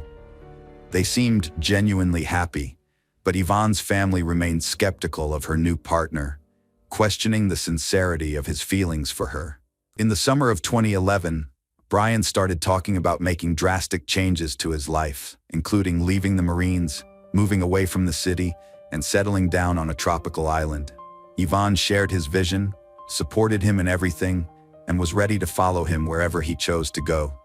She believed she had found the love of her life and adored him. By September, Yvonne decided to move to Panama's Carino Island, a tropical haven. Her dream was to open a boutique, creating custom outfits for tourists. In early September, Yvonne, Brian, and her dog flew to Panama, then took a ferry to Carino Island, renting an oceanfront house. The island's hot and humid climate attracted tourists, especially divers and surfers, year-round. Brian, a skilled guitar player since his teenage years, brought his instrument to the island with the intention of launching a music career, performing at various entertainment venues. Soon after settling in, he established connections with several local bar owners, and one of them offered him a gig. He would play in the evenings, entertaining the crowd, and as a token of appreciation, the audience would often buy him drinks, leading to a habit of heavy daily drinking. Yvonne's business, on the other hand, struggled to take off, with sluggish sales and meager profits. However, she persevered and found work at one of the bars. She also adopted a second dog, which she found on the island, and decided to keep. She maintained daily contact with her sister Michelle Valenzuela, sharing every detail, but her messages became increasingly brief and somber, causing concern among her family. Initially, the island seemed like a paradise to they. Yvonne had hoped that Brian would propose, and they would have a romantic beach wedding. However, as time passed, Brian showed no signs of rushing into marriage. Their relationship quickly began to deteriorate. In early December, Michelle became concerned when she stopped receiving messages from her sister Yvonne. Then, on December 14, 2011, Michelle received an unexpected call from Yvonne's boyfriend Brian. He asked when he could come by to pick up his SUV, which he had left in Michelle's garage before he and Yvonne had traveled to Panama. This call surprised Michelle because it meant Brian had returned to the US. But where was Yvonne? Why hadn't she come back or even reached out? Brian told Michelle that he had explained everything in an email he had sent a few days earlier. He also claimed that Yvonne had sent Michelle a message explaining the situation. Michelle checked her messages but found nothing. So, she turned to her email and discovered two unread messages, one from her sister Yvonne and one from Brian. Brian claimed in his message that Yvonne had left him for a new lover and moved to Costa Rica. However, a message supposedly from Yvonne stated that she had left him after discovering his infidelity and that another woman, Kirstie Verhoeven, had given birth to his child. This message also claimed that Yvonne had met someone new and gone to Costa Rica with him. It seemed believable at first, especially since Yvonne was unable to have children, and news of her partner's infidelity could have been devastating. However, Yvonne was not one to act impulsively, and it was unusual that she hadn't contacted her sister to discuss her situation. The tone of the message from Yvonne also raised suspicions, as it didn't sound like her previous communications. Michelle suggested filing a missing persons report for Yvonne, but Brian was hesitant, claiming she was fine and capable of taking care of herself. He insisted she would come home on her own, but his nervousness and quick departure after picking up his vehicle raised suspicions. Shortly after, a message from Yvonne's phone arrived, stating she would return home in January for their father's birthday. This brought Michelle some relief, and she decided to wait, hoping Yvonne would come back as planned. By mid-January, Yvonne remained missing and hadn't reached out. Meanwhile, Michelle was stunned to learn that Brian had unexpectedly married Kirstie Verhoeven shortly before the new year began. What made this even more surprising was that he had only parted ways with his previous girlfriend a few weeks earlier. Michelle's concern for her sister's safety prompted her to report Yvonne missing to the police, as she suspected Yvonne hadn't actually gone to Costa Rica. An official inquiry to Panama confirmed her fears, verifying that Yvonne Baldelli had not left the country. Michelle's cousin, a programmer, helped trace the IP address of the emails supposedly sent by Yvonne from Costa Rica in December. The investigation revealed that the emails were actually sent from Dana Point, California, where Brian was located. The same IP address was used for an email sent by Brian himself. As the situation grew increasingly alarming, Michelle quickly informed the police of her discovery. Valenzuela then reached out to the FBI and the State Department, sharing her suspicions that Brian had harmed her sister in Panama, and continued to send messages from her phone and email, impersonating her for about a month. Although there wasn't enough concrete evidence to arrest Brian at the time, law enforcement interviewed him and continued gathering proof of his guilt. It was discovered that Brian had asked Kirstie to marry him while he was still in Panama with Yvonne, promising they would soon return and raise their daughter together. However, Kirstie was not aware that her child's father had gone to the island with another woman, as he had told her he was there on a business trip. 2 months after Yvonne's disappearance, her sister and niece conducted their own investigation and flew to Panama, where they sought the help of Don Winter, a former U.S. intelligence officer turned investigator who specialized in finding missing U.S. citizens. They shared the story of Yvonne's disappearance and the version of events Brian had given. After listening to them, Winter immediately expressed his concern that the chances of Yvonne being alive were low. With his extensive experience in such investigations and using his connections, Winter decided to pressure the Panamanian government and publicize the case, turning Yvonne's disappearance into international news. A press conference was also organized, which included Yvonne's family members. After arriving in Panama, Yvonne's father, stepmother, brother, and several other relatives and close friends joined the search for Brian Baldelli and assisted in the investigation. Together, they thoroughly searched the tropical island of Carino, but found no trace of him. The dense undergrowth and swampy marshes, which were home to a wide variety of wildlife, hindered their search efforts. The family also questioned the island's residents about their knowledge of Brian and Yvonne and what they could reveal about the couple's behavior. It became clear that Brian and Yvonne had been drinking excessively and frequently got into loud public arguments, disregarding those around them. Almost daily, they were seen in bars, drinking and arguing. Moreover, people began to notice bruises and scratches on Yvonne's face and body, and she rarely removed her sunglasses, seemingly to conceal the bruises under her eyes. The landlord of the house they rented confirmed that neighbors regularly complained about the noise, screams, and cursing coming from their residents. Meanwhile, FBI agents brought in a specialized team of divers to search the waters surrounding the island for potential evidence or remains of the missing woman. Unfortunately, these searches also yielded no results.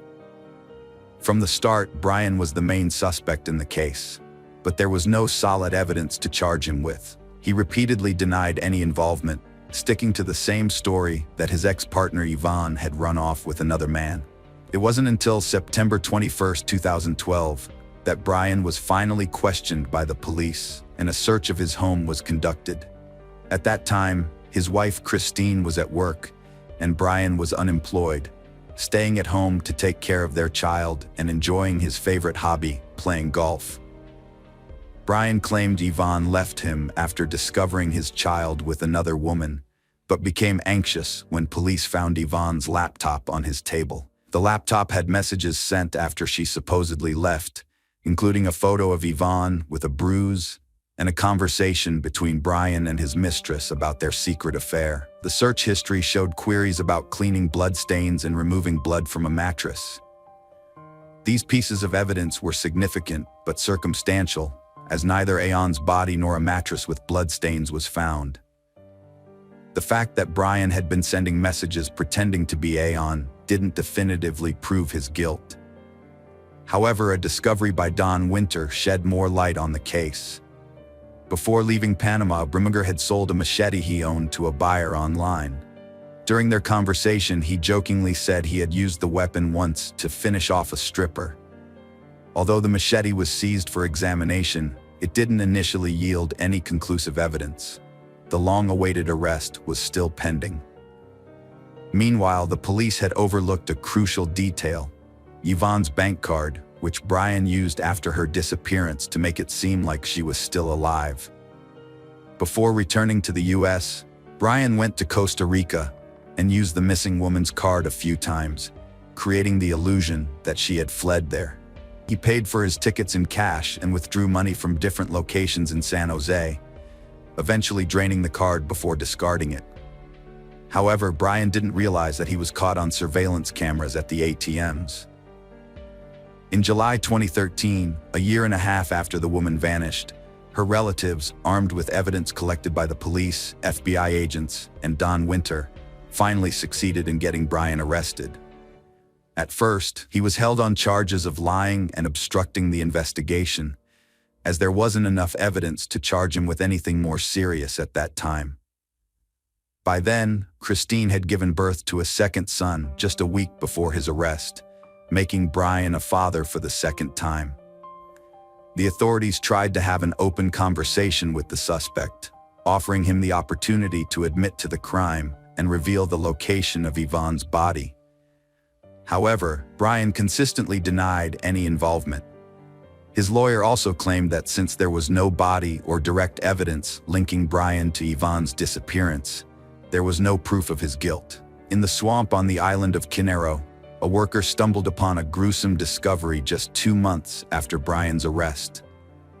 While taking a shortcut through the underbrush, the worker spotted an army backpack partially submerged in the water. Curious about what might be inside, the worker opened the bag, only to be met with horror at the sight of a human skull. The worker immediately notified the police, who responded and took the backpack into custody for further examination. Inside, they found fragments of a human body, as well as the remains of 2 small dogs. The remains had been deliberately dismembered, placed in the bag, and discarded in a remote area, likely intended to never be found. DNA testing later confirmed that the human remains belonged to Yvonne. However, many of her limbs were missing. Further examination by pathologists revealed that Yvonne had suffered a brutal beating before her death, including a broken nose, cheekbone, and several missing teeth. When the unique chop marks on the victim's bones were matched to the machete's blade, it confirmed that the body had been dismembered with this weapon, as each blade has a distinct signature, similar to human fingerprints. With this evidence, Brian was formally charged with murder, dismemberment, and concealing a crime. In 2014, Michelle Valenzuela got a cancer diagnosis, and after 6 months of intense treatment, realized it was futile. She dedicated her last months to seeking justice for her sister, testifying against Brian and submitting evidence to the court despite her weakening health. Brian assaulted Yvonne in a drunken rage after she discovered his affair, stabbing her to death. He then dismembered her body, killing her dogs, and hid the parts in a backpack in a swamp. Brian fabricated a story about Yvonne leaving him, gaining sympathy from locals, and even found a new girlfriend. However, during the trial, his girlfriend testified against him, and he was forced to admit his guilt, claiming self-defense despite evidence showing he was fully aware of his actions. In the spring of 2016, Brian was convicted of manslaughter and sentenced to 26 years in prison, with eligibility for parole in 2035. At sentencing, credit was given for his prior service in the Marines, which spared him from a life sentence. Meanwhile, Brian's wife, Kirstie Verhoeven, maintained her husband's innocence and pledged to stand by him no matter what. Hello friends, welcome to our channel. Today we're going to take a look at another horrible case with you. The case of Michelle Williams. Michelle was raised in Hurst, a suburb of Dallas, Texas, alongside her younger sister Laura. After their mother left to pursue a better life, their father took on the responsibility of raising them. However, he struggled to provide for the family, often relying on unstable construction work and seeking solace in alcohol. In an attempt to make ends meet, Michelle's father devised and carried out schemes to obtain easy money. He would take jobs at factories, intentionally injure himself, and collect insurance payouts. Although this tactic initially worked, it was eventually exposed with the help of CCTV cameras at one of his workplaces, resulting in his arrest and imprisonment. Growing up in an environment filled with deception and manipulation, Michelle became accustomed to a life of dishonesty. She desperately sought escape from this reality, but the lies and deceit had become ingrained in her way of life, making it difficult for her to imagine an alternative. Michelle longed to grow up quickly and leave her impoverished life behind. By the age of 15, she had developed into an attractive young woman, drawing attention from both her peers and older individuals. Michelle soon discovers that she can use her femininity and charm to influence the men around her and get what she wants. As a result, she enters a series of romantic relationships with various men. At 17, Michelle drops out of school and marries 16-year-old Kenneth O'Brien, telling him she's pregnant. Kenneth takes responsibility for his young wife and unborn child, joining the army to provide for them. They move frequently, having 2 more children, but Michelle grows dissatisfied with their nomadic lifestyle and temporary military housing. After 5 years, Michelle leaves Kenneth, citing his infidelity and physical abuse as reasons for the divorce. She returns to her hometown of Hearst, portraying herself as a victim of domestic violence to garner support from relatives and friends. As Michelle rebuilds her life, she reconnects with an old classmate, Brandon, and falls in love. Brandon is smitten with Michelle and happily accepts her 3 children from her previous marriage. They were preparing to get married, but just before the wedding, Brandon became furious with Michelle. He discovered that she had not finalized her divorce from her first husband.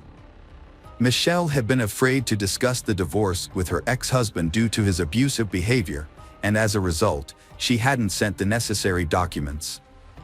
With the help of a lawyer, they quickly resolved the issue, and they was able to get married in 1994. Initially, their family life was peaceful and routine. Brandon focused on growing his IT company, while Michelle worked as a dental assistant.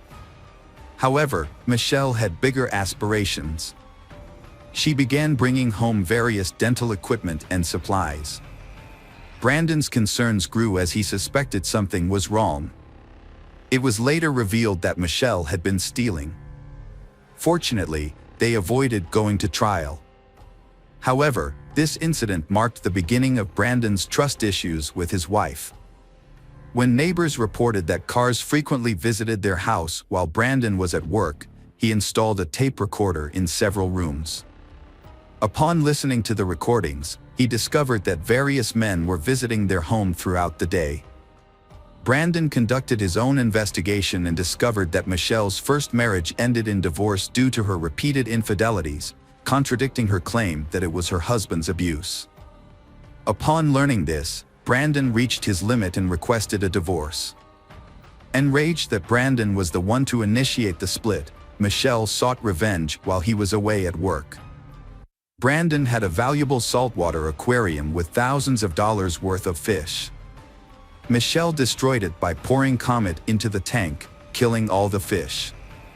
But that was not the end of her destructive behavior. Brandon's dog, Domino, was also a victim of Michelle's cruelty. She gave the dog sleeping pills, which led to its death. However, this was only the beginning of Brandon's nightmare. Michelle's actions continued to cause harm, and Brandon eventually learned the truth about her when his marriage was ruined. What Michelle did to Brandon was not an isolated incident. Her treatment of other men was even more shocking. It was later discovered that Michelle's first child was the child of her and John Paul Ray, a high school classmate of hers. Instead of telling John the truth, Michelle convinces Kenneth O'Brien that the child is his and he is forced to marry her. For 13 years, Kenneth believed the child was his child and even paid child support from age 5 to 18. After Michelle's divorce from Brandon, she moved in with John, the father of her first child. They lived together in a common-law marriage for 8 years. However, their relationship ended abruptly when John suspected Michelle of cheating on him. Michelle confirmed she was having an affair, which led to John moving out and leaving most of her belongings behind. She then met Greg Williams, a man with a history of marital failures, having been married twice before and having a daughter named Taylor from his previous marriage to Katie. After Greg and Katie's divorce in 2003, they shared custody of Taylor and maintained a good relationship, which made a formal child support agreement unnecessary. Greg was a successful and generous man who seemed like a perfect partner for Michelle. In 2007, Greg and Michelle had a daughter named Michaela, and they got married a year later. Their marriage seemed like the epitome of the American dream, with plenty of money, children, and love. Michelle appeared to have finally achieved the life she had always wanted. Greg came from a family with strong principles and had achieved success through his own hard work from a young age. He was a sports enthusiast and a black belt in martial arts. Both Greg and Michelle owned guns, which they kept in their home in Keller. Michelle kept a silver .40 caliber pistol in a safe, while Greg stored his black LAA .45 caliber gun, always loaded, in a case under his bedside table. Despite their differences, they was committed to making their marriage work. They regularly hosted birthday parties for their children from previous relationships at their home in Keller. Michelle's adult children frequently hosted barbecues and pool parties at their home, which was always filled with friends. Despite their idyllic suburban life and bright daughter, Michelle and her husband Greg didn't fit the traditional American couple mold. They had met through an online forum for those interested in bondage, domination, sadism, and masochism, and their raucous adult gatherings had drawn numerous complaints from their neighbors. On October 13, 2011, at 4:40 a.m., an emergency call was made by a frantic woman, claiming she and her husband had been attacked by an intruder. She reported being injured and her husband shot. Police quickly arrived at the scene, discovered a blaring television and a baby sleeping on the couch inside the house. Michelle's daughter was fast asleep and unharmed during the incident.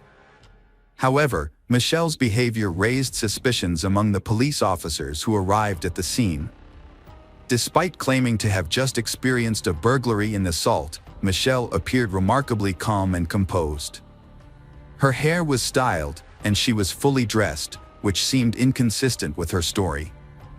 The police soon cordoned off the entire gated community and thoroughly searched the home.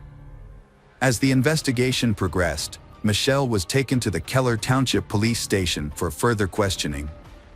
Over several hours of interrogation, her account of the events began to unravel. Michelle initially claimed that an intruder, dressed in black, had struck her on the head with a wrench.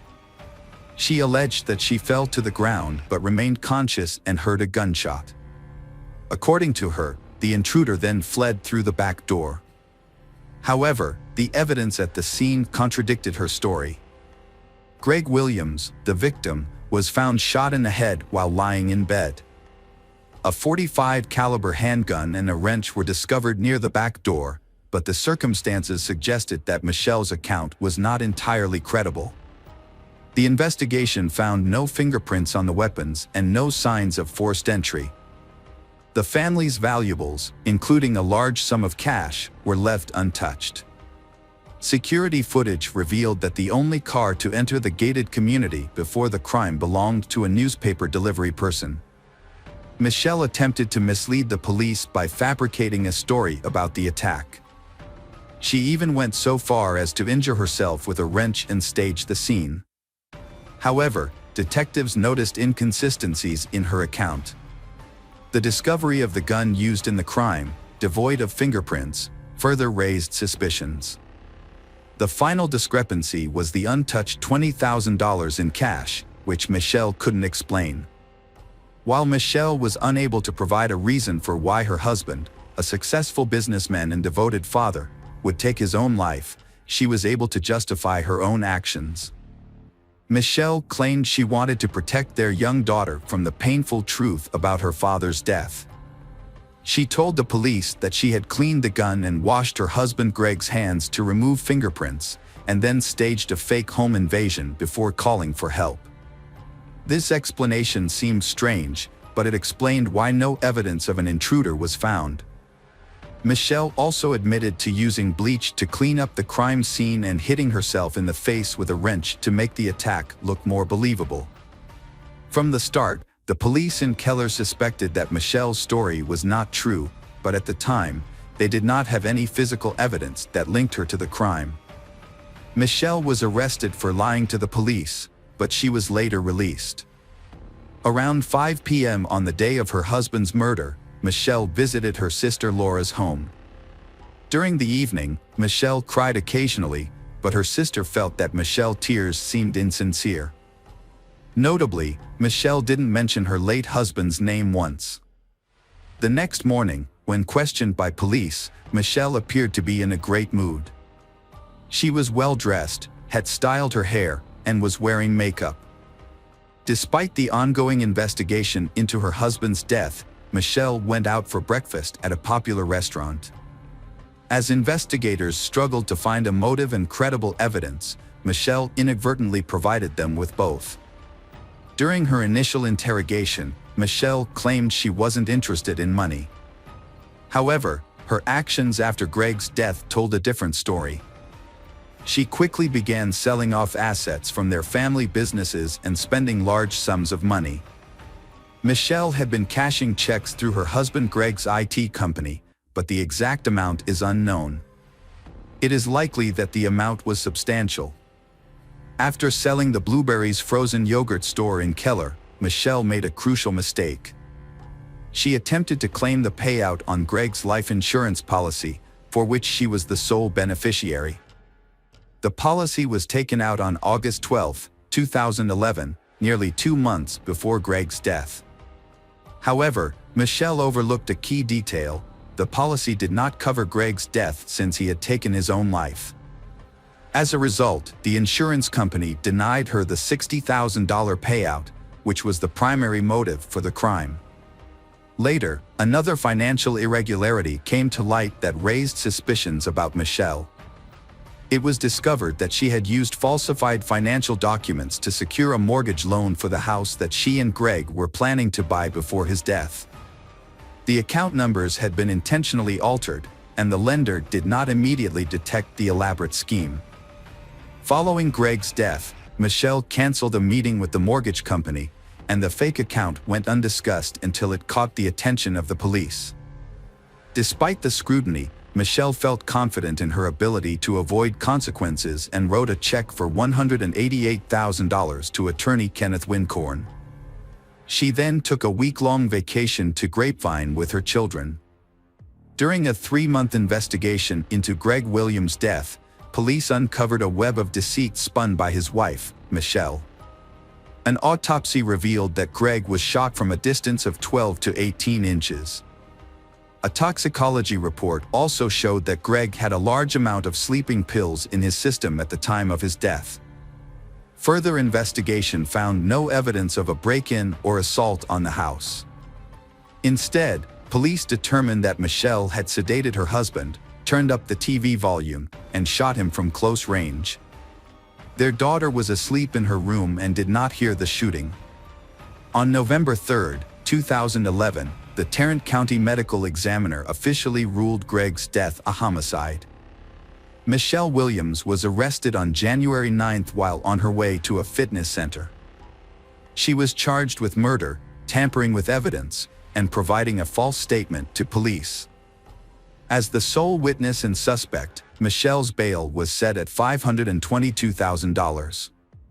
However, she spent only a week in custody before being released on a reduced bail of $85,000. Michelle walked out of jail wearing gym clothes and a GPS monitor, accompanied by her new attorney, Kenneth Wincorn.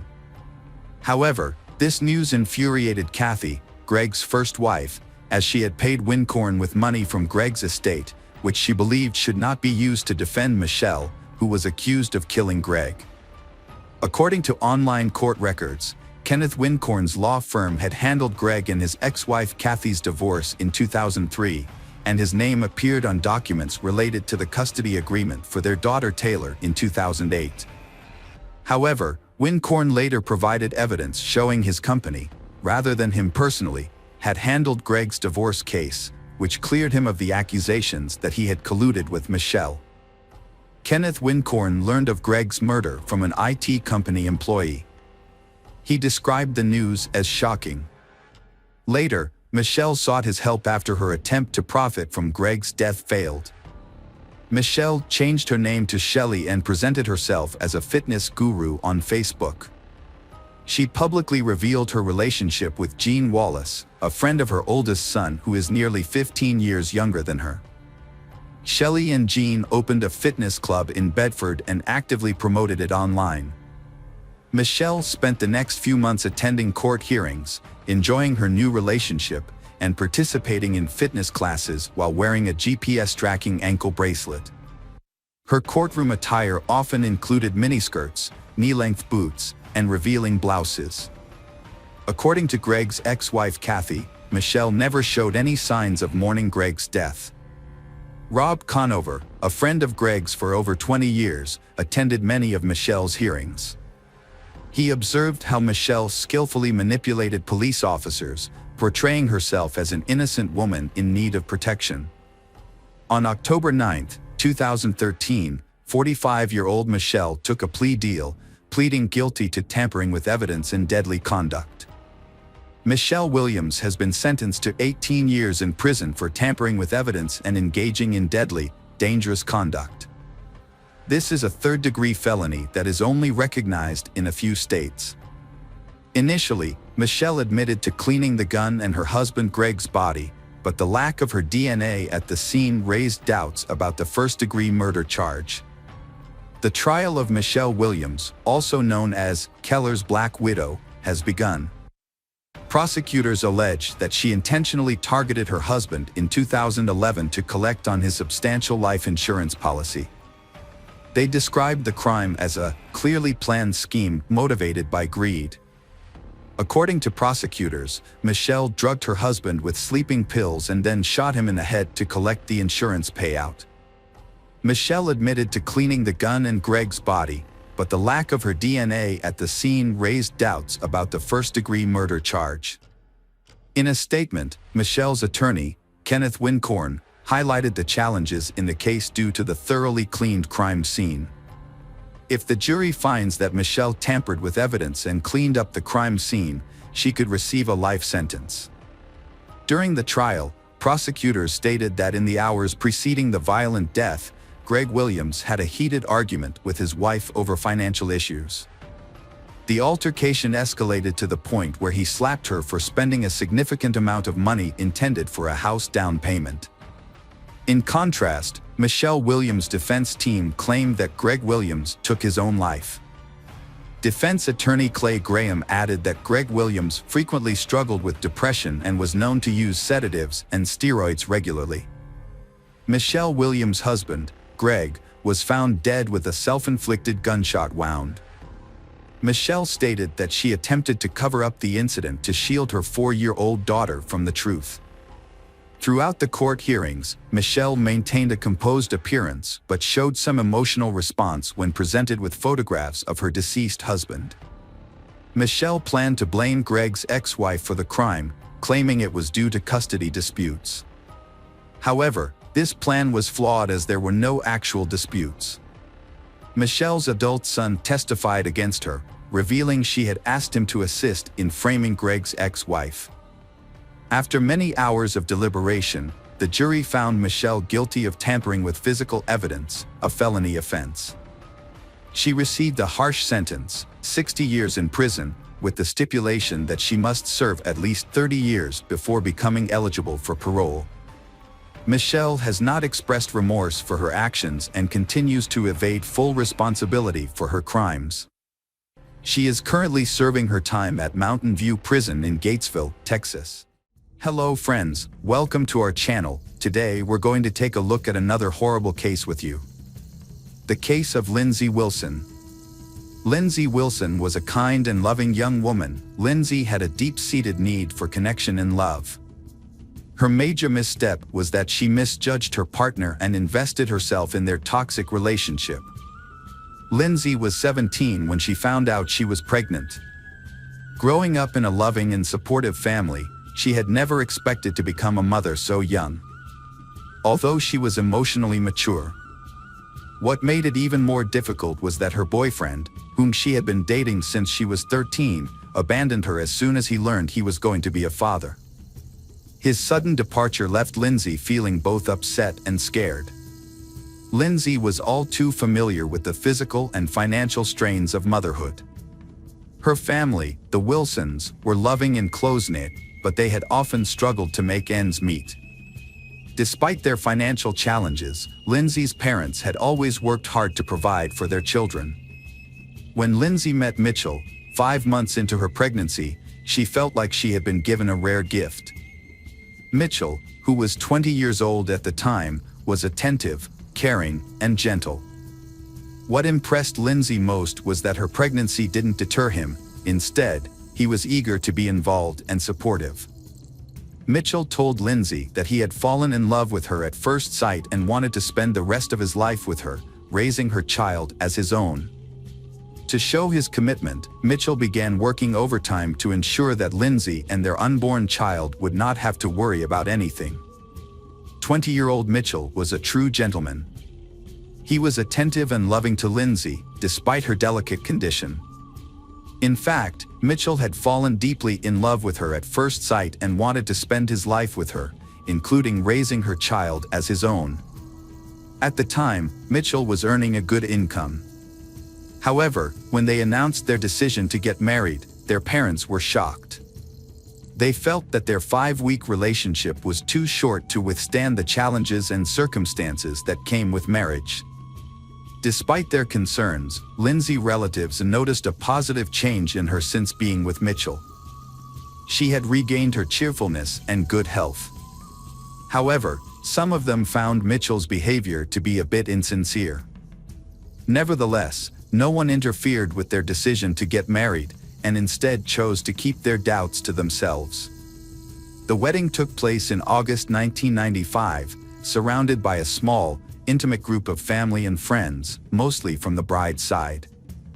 The groom's side was noticeably underrepresented, with only his parents, a brother, and 2 friends in attendance. Despite the celebratory atmosphere, Lindsay's relatives couldn't shake off their uneasy feelings about the union. However, Lindsay herself was over the moon, believing she had found her perfect match. As the evening wore on, their happiness was short-lived. A disagreement erupted, and the newlyweds' argument played out in front of their guests. The reason for Mitchell's outburst seemed trivial, and his reaction was disproportionately intense. The situation escalated, with Mitchell grasping Lindsay's hand and violently shaking her, leaving everyone in attendance stunned and uncomfortable. Mitchell appeared agitated and threatening, causing concern. When he calmed down, he apologized to everyone and made light of the situation, attributing his behavior to holiday stress. Although Lindsay didn't think much of the incident at the time and soon forgot about it, it was actually one of the warning signs of their toxic relationship. After getting married, Mitchell and Lindsay moved into an apartment in Southport, away from their parents. They started their life together and soon welcomed a baby girl named Robin. However, Lindsay soon discovered that her husband had a volatile temper, which cast a shadow over the joy of their new family. Mitchell's moods were unpredictable. One moment he was happy and joking, and the next, he would become aggressive and unreasonable. She thought she was maintaining a delicate balance at home, but in reality, she was giving in to his control. He dictates her every move and gets angry if she misses a phone call or doesn't pick up. Their arguments often ended with Mitchell begging for forgiveness and declaring his love. For a while, it seemed that peace had been restored, but their cycle of arguments became more and more intense. Lindsay struggled to recognize who she once loved. She frequently shared her concerns with her relatives, who urged her to leave the relationship and end her suffering. However, Lindsay found it difficult to acknowledge her mistake and admit defeat. Lindsay's relatives noticed that she often dwelled on memories of the past. Whenever her husband promised to change and return to his gentle and caring ways, Lindsay wanted to believe him and waited for him to fulfill his promises. Meanwhile, Mitchell's controlling behavior intensified. He restricted Lindsay's freedom, forbidding her from going out alone in the evenings and eventually requiring her to be accompanied by him at all times. Despite his possessiveness, Mitchell was seen with other women, sparking Lindsay's suspicions of infidelity. Lindsay confided in her older sister about her concerns, sharing an incident where a woman visited their home, unaware that Mitchell was married.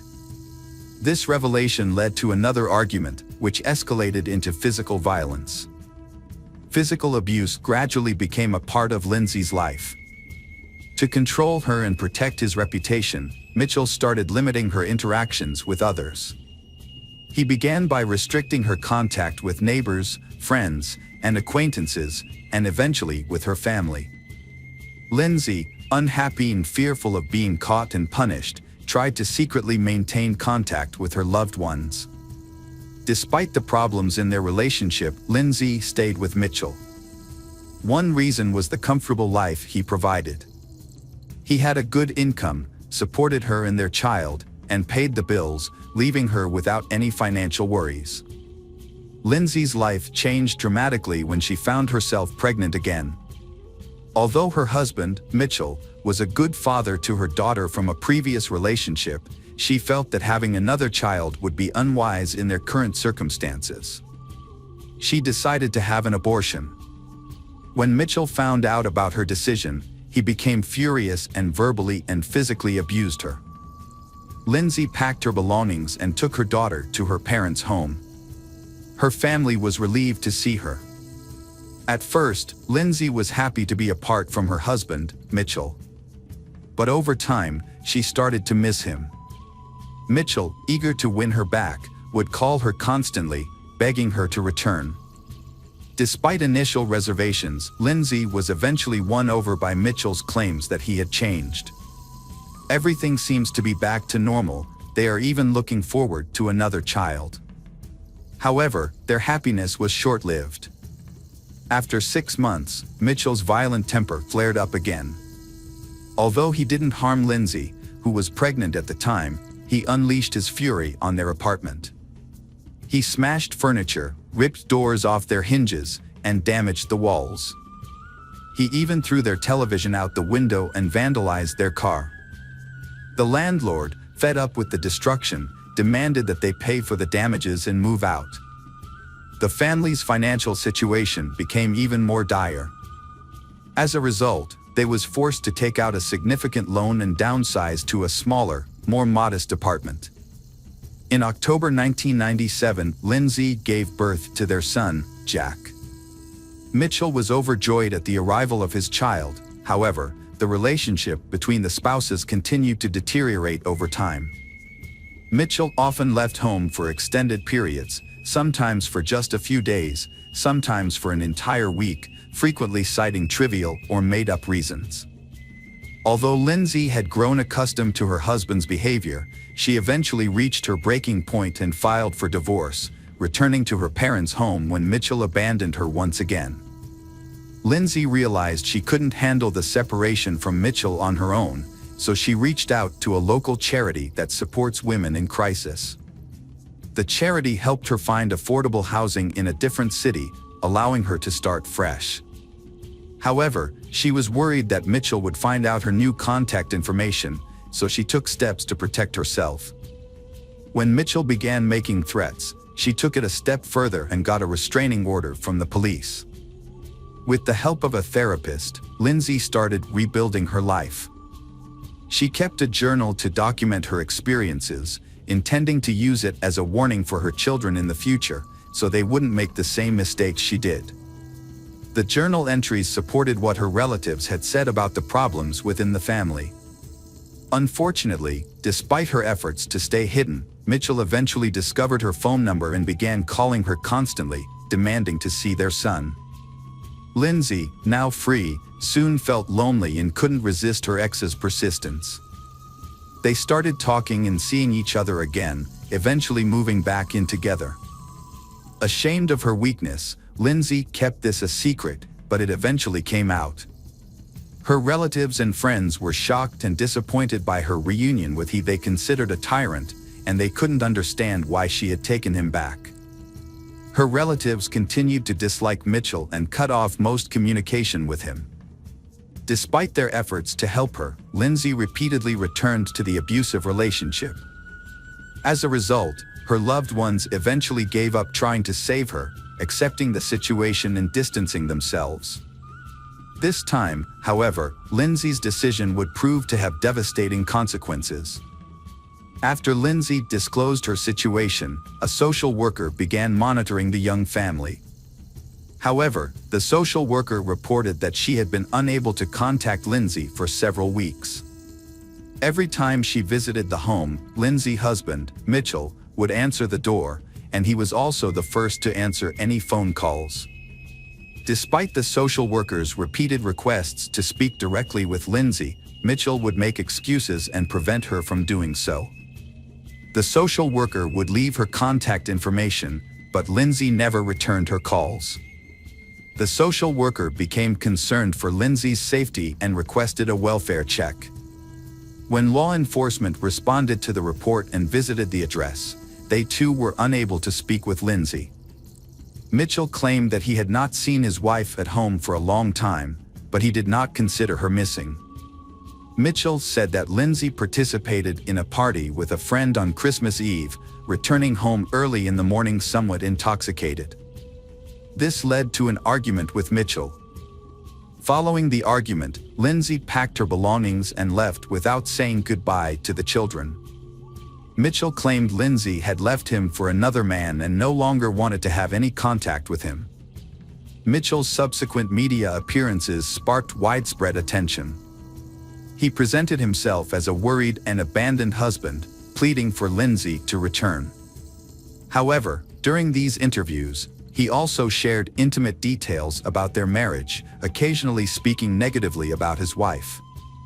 Mitchell believes that Lindsay's actions stemmed from a desire for a lavish lifestyle. He said to have seen her driving an expensive car, which he thought was proof that she had left their children for a wealthy man. Despite her public image, Mitchell was enjoying the freedom of a single life. The search for Lindsay began with conversations with her relatives. During these conversations, it was learned that she was last seen by her family on December 11th. At that time, she appeared to be in high spirits and looking well, with her behavior being normal. During their investigation, detectives were surprised that no one had expressed concern about the young wife's whereabouts for 2 months. However, they soon discovered a plausible explanation.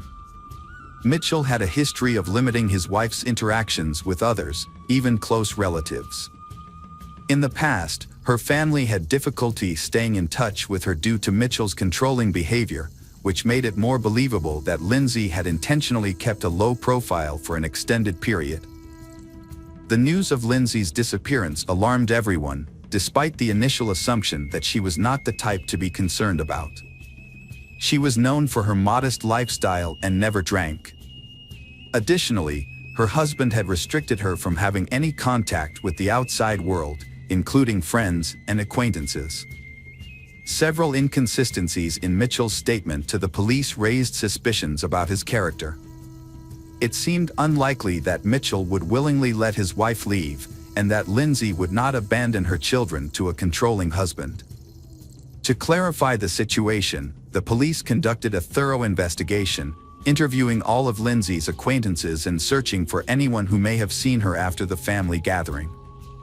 They also questioned their neighbors and obtained surveillance footage from the residential complex and surrounding areas. Lindsay's disappearance was not immediately noticed, and by the time it was.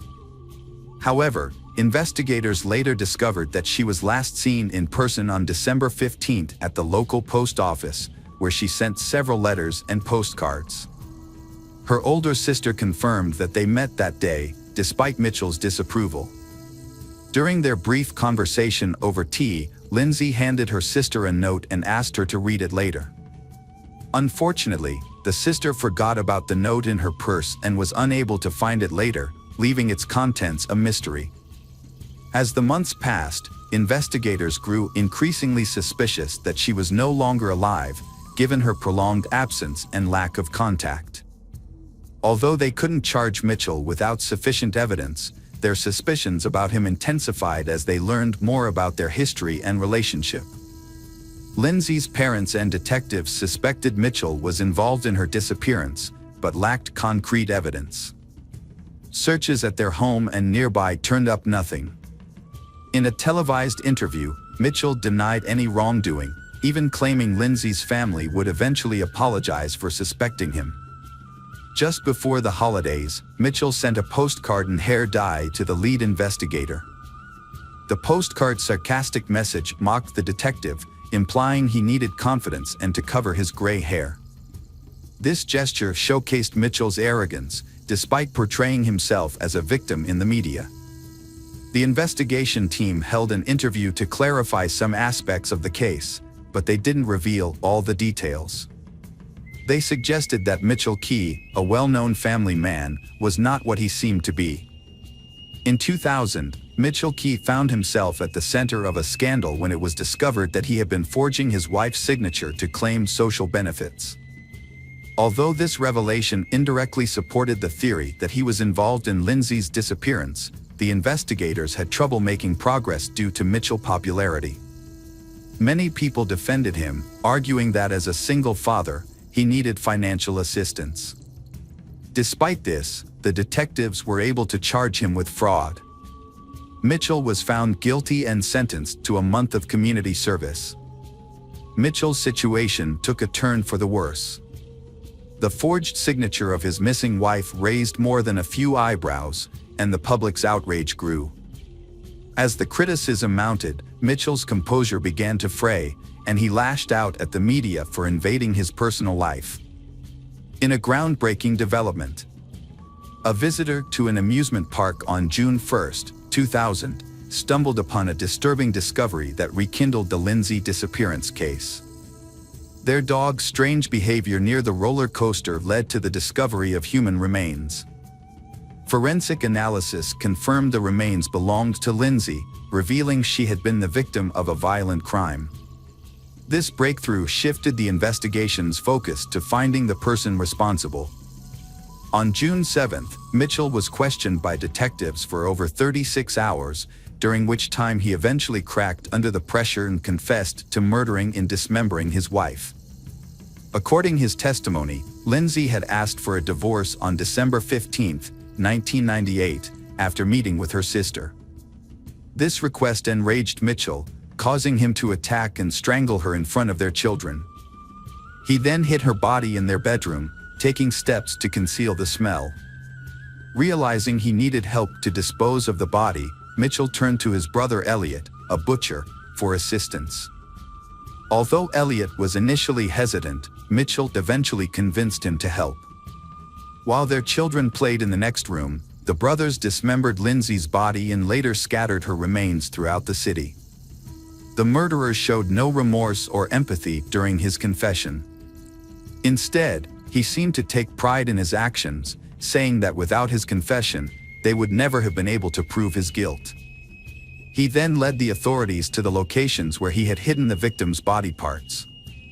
Unfortunately, her head and one hand were never found. The forensic examination confirmed that all of those of Lindsay, leaving no doubt about Mitchell's guilt. The trial of the Mitchell brothers took place in January 2001 and was a relatively straightforward process. Mitchell was found guilty of first-degree murder and received a life sentence with the possibility of parole after 17 years. A court-appointed psychiatrist observed that Mitchell displayed classic characteristics of a narcissist with sadistic tendencies. Elliot, Mitchell's brother, was sentenced to 7 years in prison for his role in covering up the crime. Lindsay's children were taken care of by her grandparents, who gave them their last name.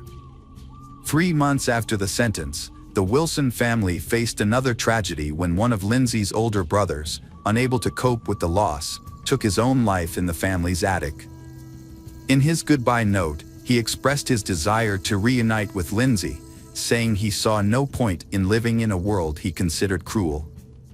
As of 2017, Mitchell Key, Lindsay's murderer, became eligible for parole, but as of January 2023, his parole requests have been denied 3 times.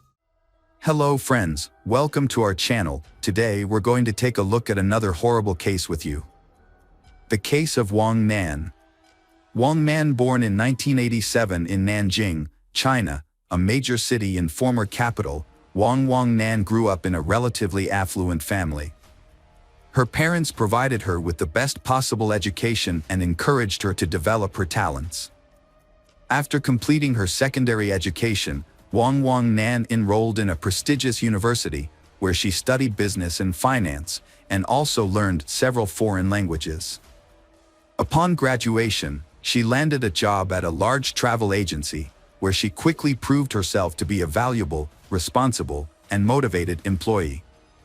Her career advanced rapidly, and she was soon sent to Thailand to head a new branch and oversee its development. Won Nan worked as a top manager for several years before deciding to leave the agency to start her own business. She opened a Chinese restaurant in Bangkok, which she managed successfully, and it eventually grew into a small but popular chain. Won Nan was a thriving young entrepreneur who had devoted her life to her career.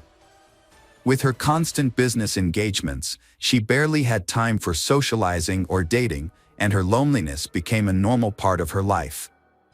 At almost 30 years old, Won Nan was well established in Thailand, having lived there for a while and become proficient in the language. However, she strived for further improvement, taking additional courses to learn Thai at a training center. There, she met a young man named Yu Xiaodong, who initially stared at her before introducing himself in his native language. They exchanged brief conversations, and he inquired about her reason for studying the language. Won Nan replied that it was for business purposes, and Yu Xiaodong proposed exchanging business cards to potentially meet up Sunday. Although Won Nan was not interested in continuing the conversation, she still politely gave him her business card. Yu Xiaodong also gave Won Nan his own business card, which said that he worked in the import-export industry in Bangkok. Not very impressed, Won Nan put the business card in her wallet and forgot about it. Yu Xiaodong was the only one who showed genuine interest in Won Nan, and he wasted no time in calling her the very next day. However, she was preoccupied with work and couldn't spare even a few minutes to talk, so she declined his invitation to meet for coffee. A few days later, Yu Xiaodong asked her out again, but Won Nan turned him down once more, citing her busy schedule and preparations for an upcoming business conference where she hoped to expand her professional network.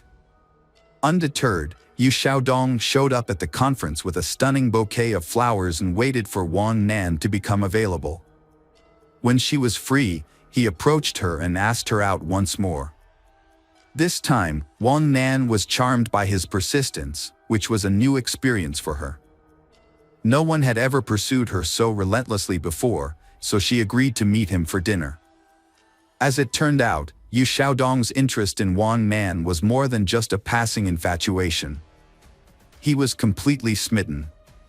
He showered her with attention, surprise gifts, and romantic gestures, including sending flowers to her doorstep every morning with sweet notes attached. He also called her at least twice a day to wish her good morning and good night. Won Nan had mixed emotions about the situation. While she was irritated by Yu Xiaodong's all-consuming infatuation, she was also flattered that someone was making such an effort to win her heart.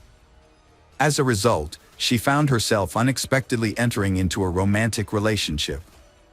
Yu Xiaodong went out of his way to woo her, not only romantically but also by trying to be perfect in every aspect of their relationship. He shared her interests and opinions, learned to cook her favorite meals, and planned exciting activities for them to enjoy together. He was also eager to help her with her work and household chores at a moment's notice. Won Nan was over the moon with happiness, feeling as though she was living in a fairy tale. Yu Xiaodong's behavior, however, was moving at a breakneck pace. Despite having only been together for a few months, he was already making plans for their wedding and discussing potential names for their future children. This made Won Nan uncomfortable, but Yu Xiaodong would counter by pointing out that they were both in their 30s and that it was time for them to start thinking about building a family. That night, Yu Xiaodong wrote a heartfelt letter to Won Nan, expressing his deep affection and commitment to being a good husband and father. The next morning, he arrived at her doorstep with a bouquet of flowers, reiterating his seriousness about marrying her.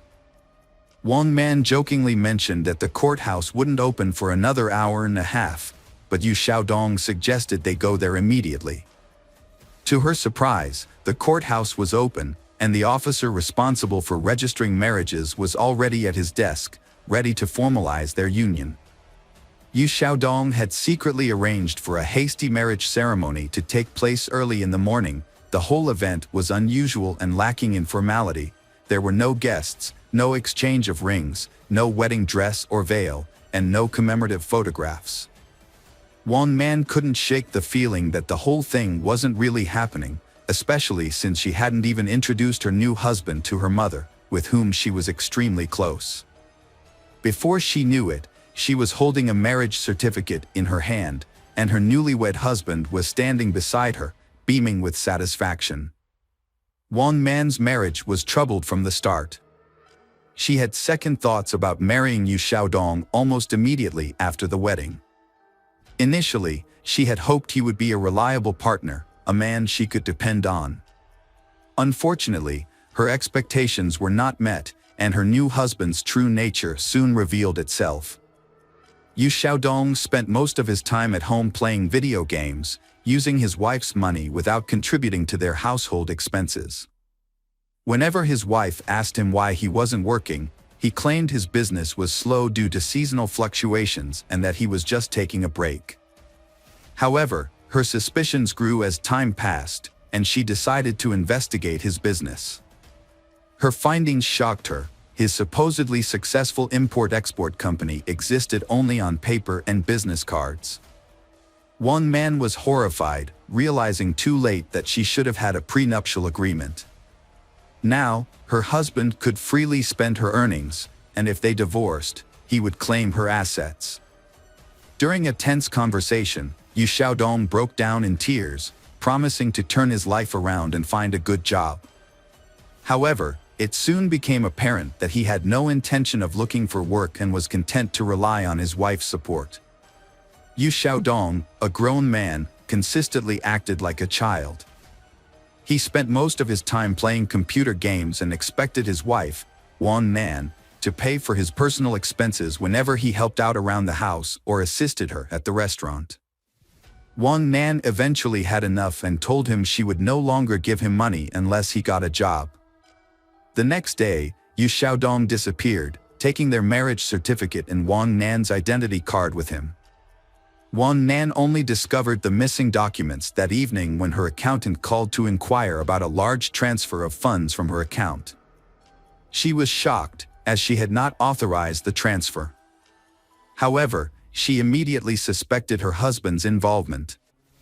It turned out that Yu Xiaodong had transferred more than $500,000 into his own account, using the stolen documents to deceive the bank into thinking it was their joint decision to transfer their shared money. Wan Nan quickly reported the theft to the police, who tracked down Yu Xiaodong a few hours later as he attempted to withdraw some of the stolen money. Confronted by the police and his wife, Xiaodong broke down and begged for forgiveness on his knees. He confessed to losing a large sum of money through gambling, which had led to threats of death and demands to repay the debt. This was not his first brush with the law, as he had previously served an 8-year prison sentence for robbery in his home country of China. One man was consumed by shame as she learned the truth about her husband's past. Despite this, she believed that his addiction to gambling was a disease that could be overcome, and she wanted to help him recover and return to a normal life. To support him, Wan Nan agreed to pay off half of his debt and offered him a job as heger of one of her restaurants. Initially, Yu Xiaodong appeared to be grateful for the opportunity and took his new role seriously. He even developed a promising strategy for the restaurant's growth. However, his enthusiasm was short-lived. Before long, he began to spend more time playing computer games and indulging in other leisure activities. Meanwhile, one man discovered she was pregnant and shared the news with her husband.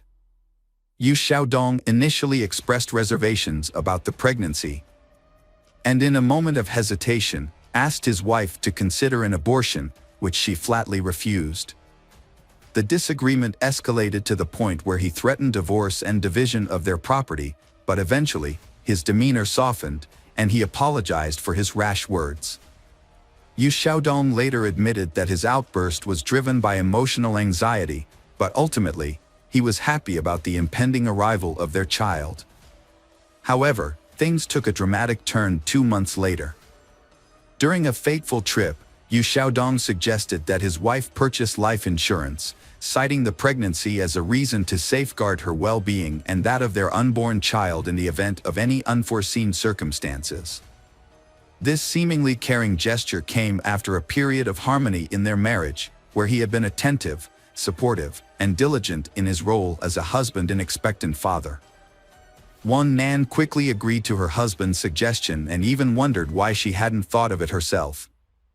They purchased insurance the very next day. A couple of weeks later, Yu Xiaodong proposed a vacation to help them relax and unwind. Wang Nan was initially hesitant, but her husband was insistent. He pointed out that they had never had a honeymoon and that traveling with a baby would be difficult in the coming years. He also felt that they needed a break to clear their minds of the stress and negativity they had been experiencing. Wang Nan was eventually won over by her husband's arguments and agreed to the trip. He took charge of planning the entire vacation, choosing the destination, booking the hotel, and organizing activities that would be enjoyable and educational, yet not too strenuous for Wang Nan's pregnant state. Wang Nan was happy to leave the planning to her husband and was pleased to see how much effort he was putting into making their vacation special. On June 7th, they visited the park for the first time and spent most of the day exploring its many beautiful sights and lookouts. However, as the summer evening wore on, the park became increasingly crowded, with tourists everywhere. As the sun began to set, Wang Nan noticed that her husband, Yu Xiaodong, was growing angry and nervous. When she asked him what was wrong, he explained that the crowds were ruining their chance to enjoy a romantic sunset in peace. Despite his initial frustration, Yu Xiaodong tried to make the most of the situation, suggesting that they could still have a romantic moment as the sun set. As the park began to clear out, he climbed the fence of the observation deck and called out to his wife, Wang Nan, to join him, promising her an incredible view. However, Wang declined, citing the darkness and potential danger. Yu Xiaodong became angry but eventually returned to his wife, suggesting that they should come back to the park another time to watch the sunrise together. The Wang Nan and Yu Xiaodong returned to their hotel late on Saturday night, so they decided to sleep in and head back to the reserve early on Sunday morning. As planned, they woke up at 3 a.m. on June 9th and left for the national park while it was still dark outside. Their goal was to catch the first rays of the rising sun. When they arrived, they found the park nearly empty, with hardly any other visitors. They watched the sunrise together on an observation deck. Then, Yu Xiaodong encouraged his wife, Wang Nan, to join him at the cliff's edge to see some ancient rock paintings. Initially hesitant, Wang Nan trusted her husband's assurance that he would help her climb down and back up safely. As they took in the breathtaking view, Yu Xiaodong suddenly asked Wang Nan if she regretted anything in life. She replied that she did not. However, in a shocking turn of events, Yu Xiaodong's demeanor changed.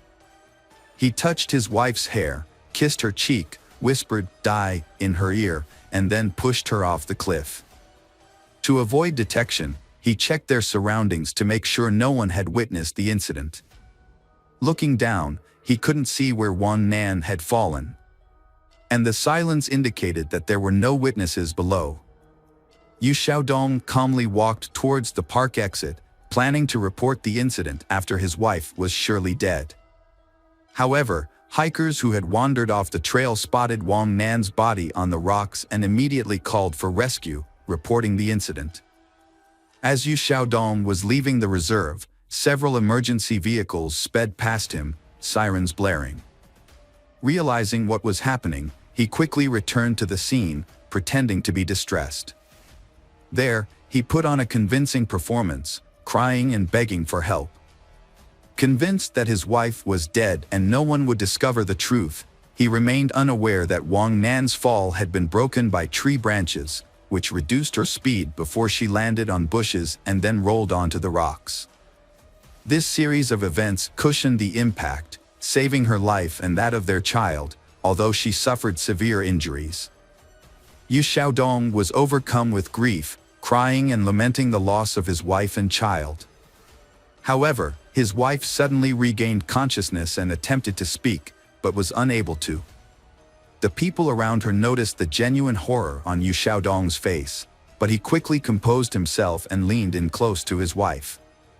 In a hushed tone, he warned her in Chinese to remain silent if she wanted to survive. Wang Nan's injuries were severe, including head trauma, multiple fractures, lacerations, soft tissue contusions, ruptured internal organs, and massive blood loss. Her spine was also severely damaged, leaving doctors concerned that even if she survived, she would likely be paralyzed and never walk again. One man spent several days in a coma, connected to life support machines, during which time her husband remained by her side constantly. However, despite his devoted appearance, Yu Xiaodong's intentions were sinister. Every time he was alone with his wife, he thought about how to complete the job without arousing suspicion. His actions were a ruse, hiding his true intentions behind a mask of love and devotion that he examined the devices, but couldn't find a way to quietly disable them. Wang Nan slowly regained consciousness. When she did, her husband was beside himself with fear. He stayed with her constantly, terrified that she would reveal the truth to the police at any moment. When they were alone, he threatened her again, saying he had nothing to lose. During the initial police interrogation, the Wang Nan supported her husband's claim that her fall was caused by dizziness. However, when her husband briefly left the room, Wang Nan asked the nurse to call the police again and prevent her husband from re-entering. It was then that she recounted the disturbing story of her fall, alleging that her husband had attempted to kill her. Yu Xiaodong suddenly burst into the room, shouting that his wife was delusional due to her head injury and that he would never harm her or their baby. His explanation was not believable, and he was arrested on the same day. At the hospital, he was charged with multiple crimes, including attempted murder and intimidation, after her husband was taken into custody and sent to jail to await trial. Wang Nan finally felt a sense of relief. Although she still had a long and difficult recovery ahead of her, she now felt safe. Wang Nan initially held on to hope that her pregnancy could be saved, despite the severe fall. However, her medical team advised her to terminate the pregnancy due to the large amounts of painkillers and antibiotics she was receiving, as well as the multiple surgeries she underwent under general anesthesia. The doctors prioritized Wang Nan's life, warning her that the fetus was unlikely to survive the strong medications. This news came as a devastating shock to Wang Nan, but she ultimately followed the doctor's advice. During the trial, Yu Xiaodong vehemently denied any wrongdoing, sticking to his claim that the incident was an accident. He remained calm and composed in prison, hiring skilled lawyers and expressing confidence that he would either be acquitted or receive a lenient sentence. In contrast, the investigators and prosecutor were convinced that Yu Xiaodong had deliberately committed the crime. Motivated by the prospect of collecting a substantial insurance payout and inheriting his wife's fortune, which was valued at nearly $2.5 million at the time. During an interrogation, Yu Xiaodong made a shocking revelation about his motive for the heinous crime. He disclosed that he was angry with his wife for not paying off his entire debt, which had accumulated due to his gambling habit. In his mind, if his wife truly loved him, she would have cleared all his debts since she had the financial means to do so. This perceived betrayal led Yu Xiaodong to believe that his wife did not love him, and therefore, he felt justified in punishing her. After making this astonishing confession, the defendant became silent, seemingly aware that he had revealed too much. He attempted to retract his statement, claiming that he had been misunderstood. Nevertheless, his unexpected admission, combined with Wang Nan's testimony, was sufficient to secure a lengthy prison sentence. In March 2021, Yu Xiaodong was found guilty and sentenced to life imprisonment. However, he and his lawyers filed multiple appeals, and 6 months later, the Thai court showed unusual leniency by reducing the life sentence to 10 years in prison. Wang Nan and her family were shocked and outraged by the lenient sentence given to Yu Xiaodong, believing it would set a bad precedent and encourage others to commit similar heinous crimes. Yu Xiaodong received a sentence of 10 years for attempting to murder his pregnant Wang Nan. As of now, Yu Xiaodong is serving her 10-year sentence while Wang Nan is challenging the court's decision. Meanwhile, Yu Xiaodong is filing appeals to prove her innocence. Wang Nan has successfully restarted her business in 2023 and also established an organization that provides support to women who have been affected by domestic violence. She writes about her personal experiences and warnings for women on her blog. Hi there, investigators. It's time to uncover the truth behind another case. The case of Callie Ann Poulton. Callie Ann Poulton was born on September 20, 1989, in Rochester, New York. As an only child, she received all the love and attention from her parents. However, when Callie turned 3, her parents decided to divorce, and she stayed with her mother, Judy. Despite the divorce, Callie's father maintained a good relationship with Judy and regularly visited his daughter. After the divorce, Judy moved to a quiet suburban apartment complex in Rochester. Although Callie's father helped with childcare, Judy faced financial difficulties. To make ends meet, she took on a part-time job delivering magazines to her neighbors. Her goal was to save enough money to take Callie on a trip to Disney World the following summer.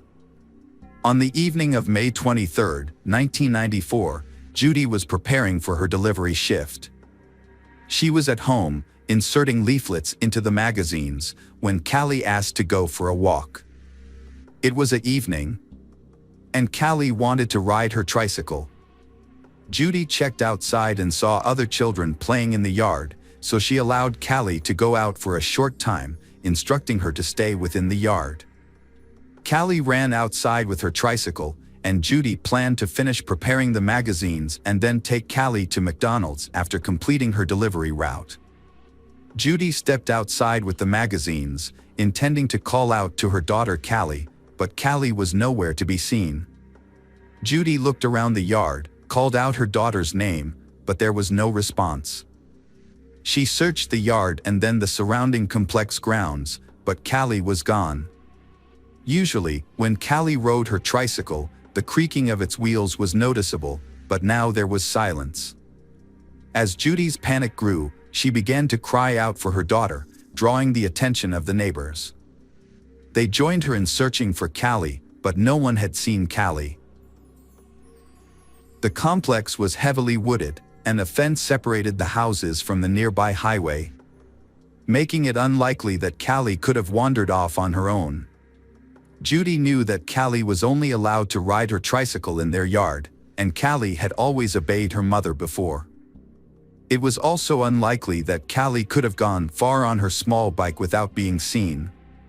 With each passing minute, Judy's fears grew, and she decided to call the police. The officers arrived quickly and began a thorough search of the complex. As the search continued, officers went door to door, asking if anyone had seen Callie. Police suspected that Callie was still in the complex, and they believed the suspect was likely a resident of the complex. It would have been difficult for an outsider to get inside, kidnap Callie, and drive away without being noticed. To assist in the search, residents of the 300-apartment complex voluntarily allowed police to enter their homes. In case there was no one in the house, the complex manager used the spare key to search. Unfortunately, searching each apartment yielded no results. Callie and her bike were not found.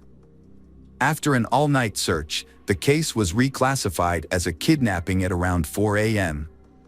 A specialist unit took over the case, and detectives questioned Judy about possible enemies. They asked Judy if Callie's father was involved, but Judy ruled this out and said he had no motive. Detectives also asked if Judy had noticed anyone suspicious among the residents. She mentioned Mark, a 22-year-old man who had just moved in with his wife and young son. Judy noticed Mark's behavior was unusual. Judy and Mark spoke briefly a few times, and during one conversation, Mark commented that Callie was beautiful. Although Judy had heard similar comments from others, Mark's tone made her uncomfortable. What really caught her attention, however, was when Mark added that he had spied on all the little girls in the complex and that Callie was the most beautiful. Judy became increasingly wary of Mark after their conversations, and she made an effort to limit her interactions with him, even though they still occasionally crossed paths in the yard. One conversation in particular raised her suspicions. Mark asked Judy if Callie would tell Judy if someone tried to touch her. Judy found this question alarming and quickly ended the conversation. As a result, she no longer allowed Callie to play with Mark's son, even when she was present. During her conversation with detectives, Judy recalled a detail that had previously seemed insignificant. When she was searching for Callie, she had asked Mark if he had seen Callie, and he claimed he did. Judy also noticed that Mark's sneakers were missing their laces, but at the time, she was too worried about Callie to think much of it. The detectives brought Mark in for questioning, and he denied any involvement in Callie's disappearance. He even agreed to take a polygraph test, which he passed. However, Judy's own account provided Mark with an alibi, as she had seen him on the playground with his son at the time she was searching for Callie. The police also searched Mark's apartment but found no sign of Callie or her bicycle. As a result, Mark was no longer considered a suspect, and the investigation continued without any leads. The police investigation into Callie's disappearance began by questioning her mother, Judy, as a standard procedure. Judy cooperated fully, answering all their questions, but she found it distressing that the police were focusing so much on her when they had no other leads. As the search for Callie continued, the case received widespread attention, with news reports, billboards, and flyers throughout the city. The police received over 1,000 of tips, but unfortunately, each one led to a dead end, and the case remained unsolved for months. Despite the lack of progress, Judy remained hopeful that her daughter would be found alive. She quit her job to devote all her time to the search, printing and posting flyers, contacting media outlets, and working tirelessly to keep the case in the public eye. With the help of some compassionate supporters, she was able to raise $100,000 as a reward for any useful information. Judy's efforts led to national television coverage, including appearances on The Oprah Winfrey Show and a popular TV show about unsolved crimes. Judy also partnered with local businesses to distribute flyers in their offices, establishments, and on commercial vehicles. She even convinced 2 airlines to include the flyers in ticket envelopes. Although these efforts generated new leads, the police were unable to make any significant progress in solving the case. The turning point in the case occurred when a woman called the police on August 9, 1996 to report a serious argument with her husband. She was tired of his strange behavior and wanted a divorce. In an attempt to persuade her to stay, the husband confessed to a shocking crime: he had killed Callie. The woman was stunned and immediately called 911 and revealed her husband's identity to the police. The husband's name is none other than Mark Kirstie, Judy's neighbor. However, the detectives faced a significant obstacle. Under state law, any information shared between spouses was protected and inadmissible in court. This meant that even if Mark's confession was true, the police couldn't use it as evidence to arrest or question him. Furthermore, Mark had been in his yard with his child shortly after Callie's disappearance, and his apartment had been searched early in the investigation, making it unlikely that he had the opportunity to kidnap and kill her. The detective in charge of the case, Detective Crow, decided to talk to Mark after hearing his wife's story. Mark and his family had moved out of the complex just weeks after Callie went missing due to serious allegations. Mark had been accused by the 2 girls' parents of standing naked in front of his house, which made the detective suspicious. Although no investigation had been launched, the incident appeared to be suspicious. Crow traveled to Mark's new home, 50 miles from Rochester, but encountered resistance. Mark's mother opened the door and said her son would not talk to the police without an attorney present. Mark learned about his wife calling the police and contacted a lawyer. This meant that the police could not use Mark's confession to his wife as evidence, and his lawyer could prevent any questioning. Despite this, Crow persisted. While talking to Mark's mother, Mark appeared and Crow persuaded him to answer some questions about Callie's case. Crow suggested they discuss the matter over coffee at a nearby restaurant. Mark agreed to Crow's surprise, but only on the condition that Crow would then take him to see his lawyer. Crow and Mark stopped at a nearby Italian restaurant. Crow tried to engage in the conversation normally, avoiding any pressure or tense questions. This approach seemed to work as Mark began to open up more while they waited for their food. Mark expressed deep remorse for his actions towards Callie and explained that her image had haunted him for the past 2 years, constantly appearing on news reports and flyers. Crow tried not to scare Mark. Crow had spoken to Mark before in the early stages of the investigation. But this new conversation felt different. Crow believed that Mark was feeling proud of having avoided capture, so Crow decided to appeal to Mark's ego. Crow told Mark that Mark was actually smarter than the entire investigation team, and Mark responded by saying that he didn't want to sound boastful, but his method of handling the bike was actually very smart. Mark offered to share details about how he got rid of the bike, but only on the condition that Mark wouldn't discuss anything else. Crow maintained a friendly and non-threatening tone, reassuring Mark that he was in control of the conversation and could share as much or as little as he wanted.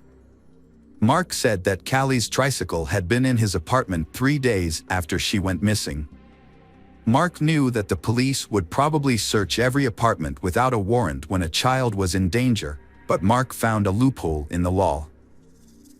Although police could search for a missing child, they were not allowed to search for physical evidence. This meant they could only test spaces that were large enough for a child to fit. To hide the bike, Mark decided to disassemble it and hide the bike's parts in small and hard-to-reach areas of his apartment. He wrapped some parts in clothes and put them in the closet, and put other parts in small bags and took them out to the car.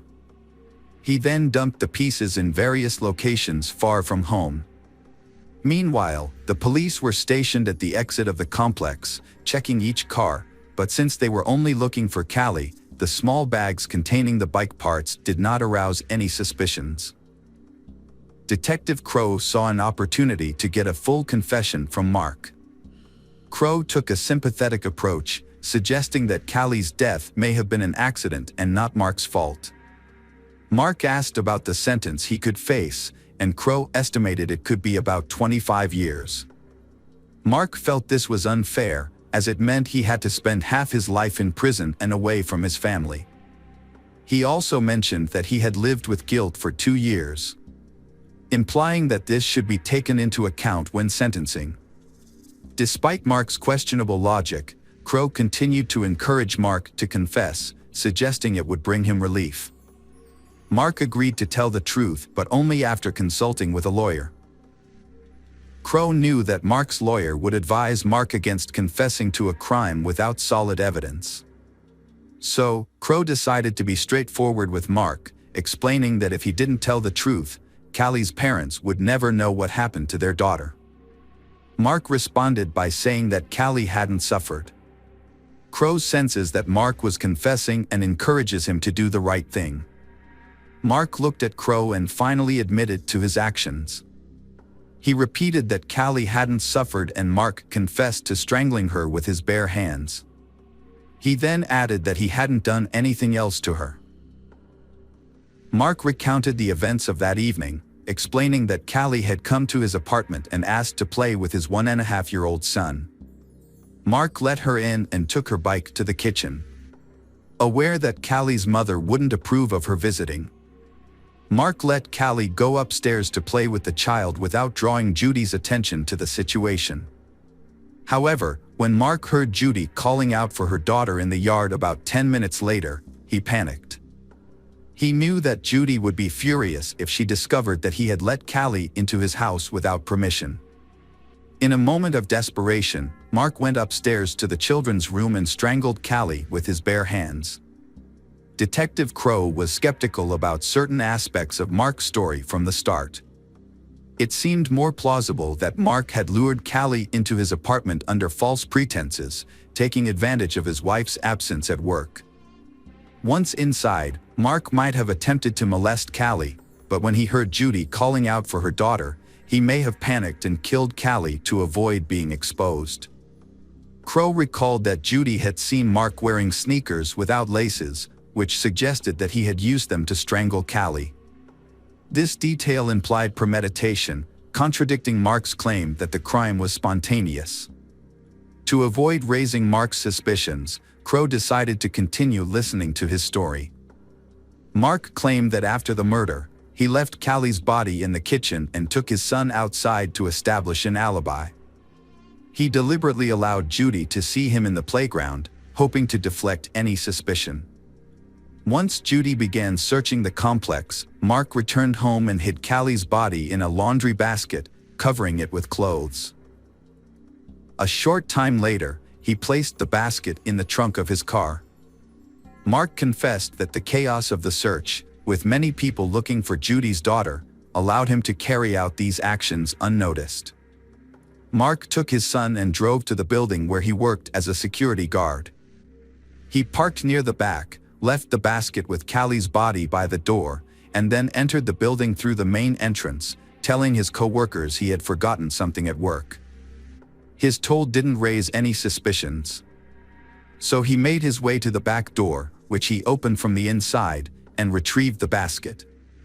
Mark then climbed onto a large tank containing liquid coolant, opened the top, and dropped Callie's body into it after tying a heavy metal object to her. He got rid of Callie's clothes but left her earrings on.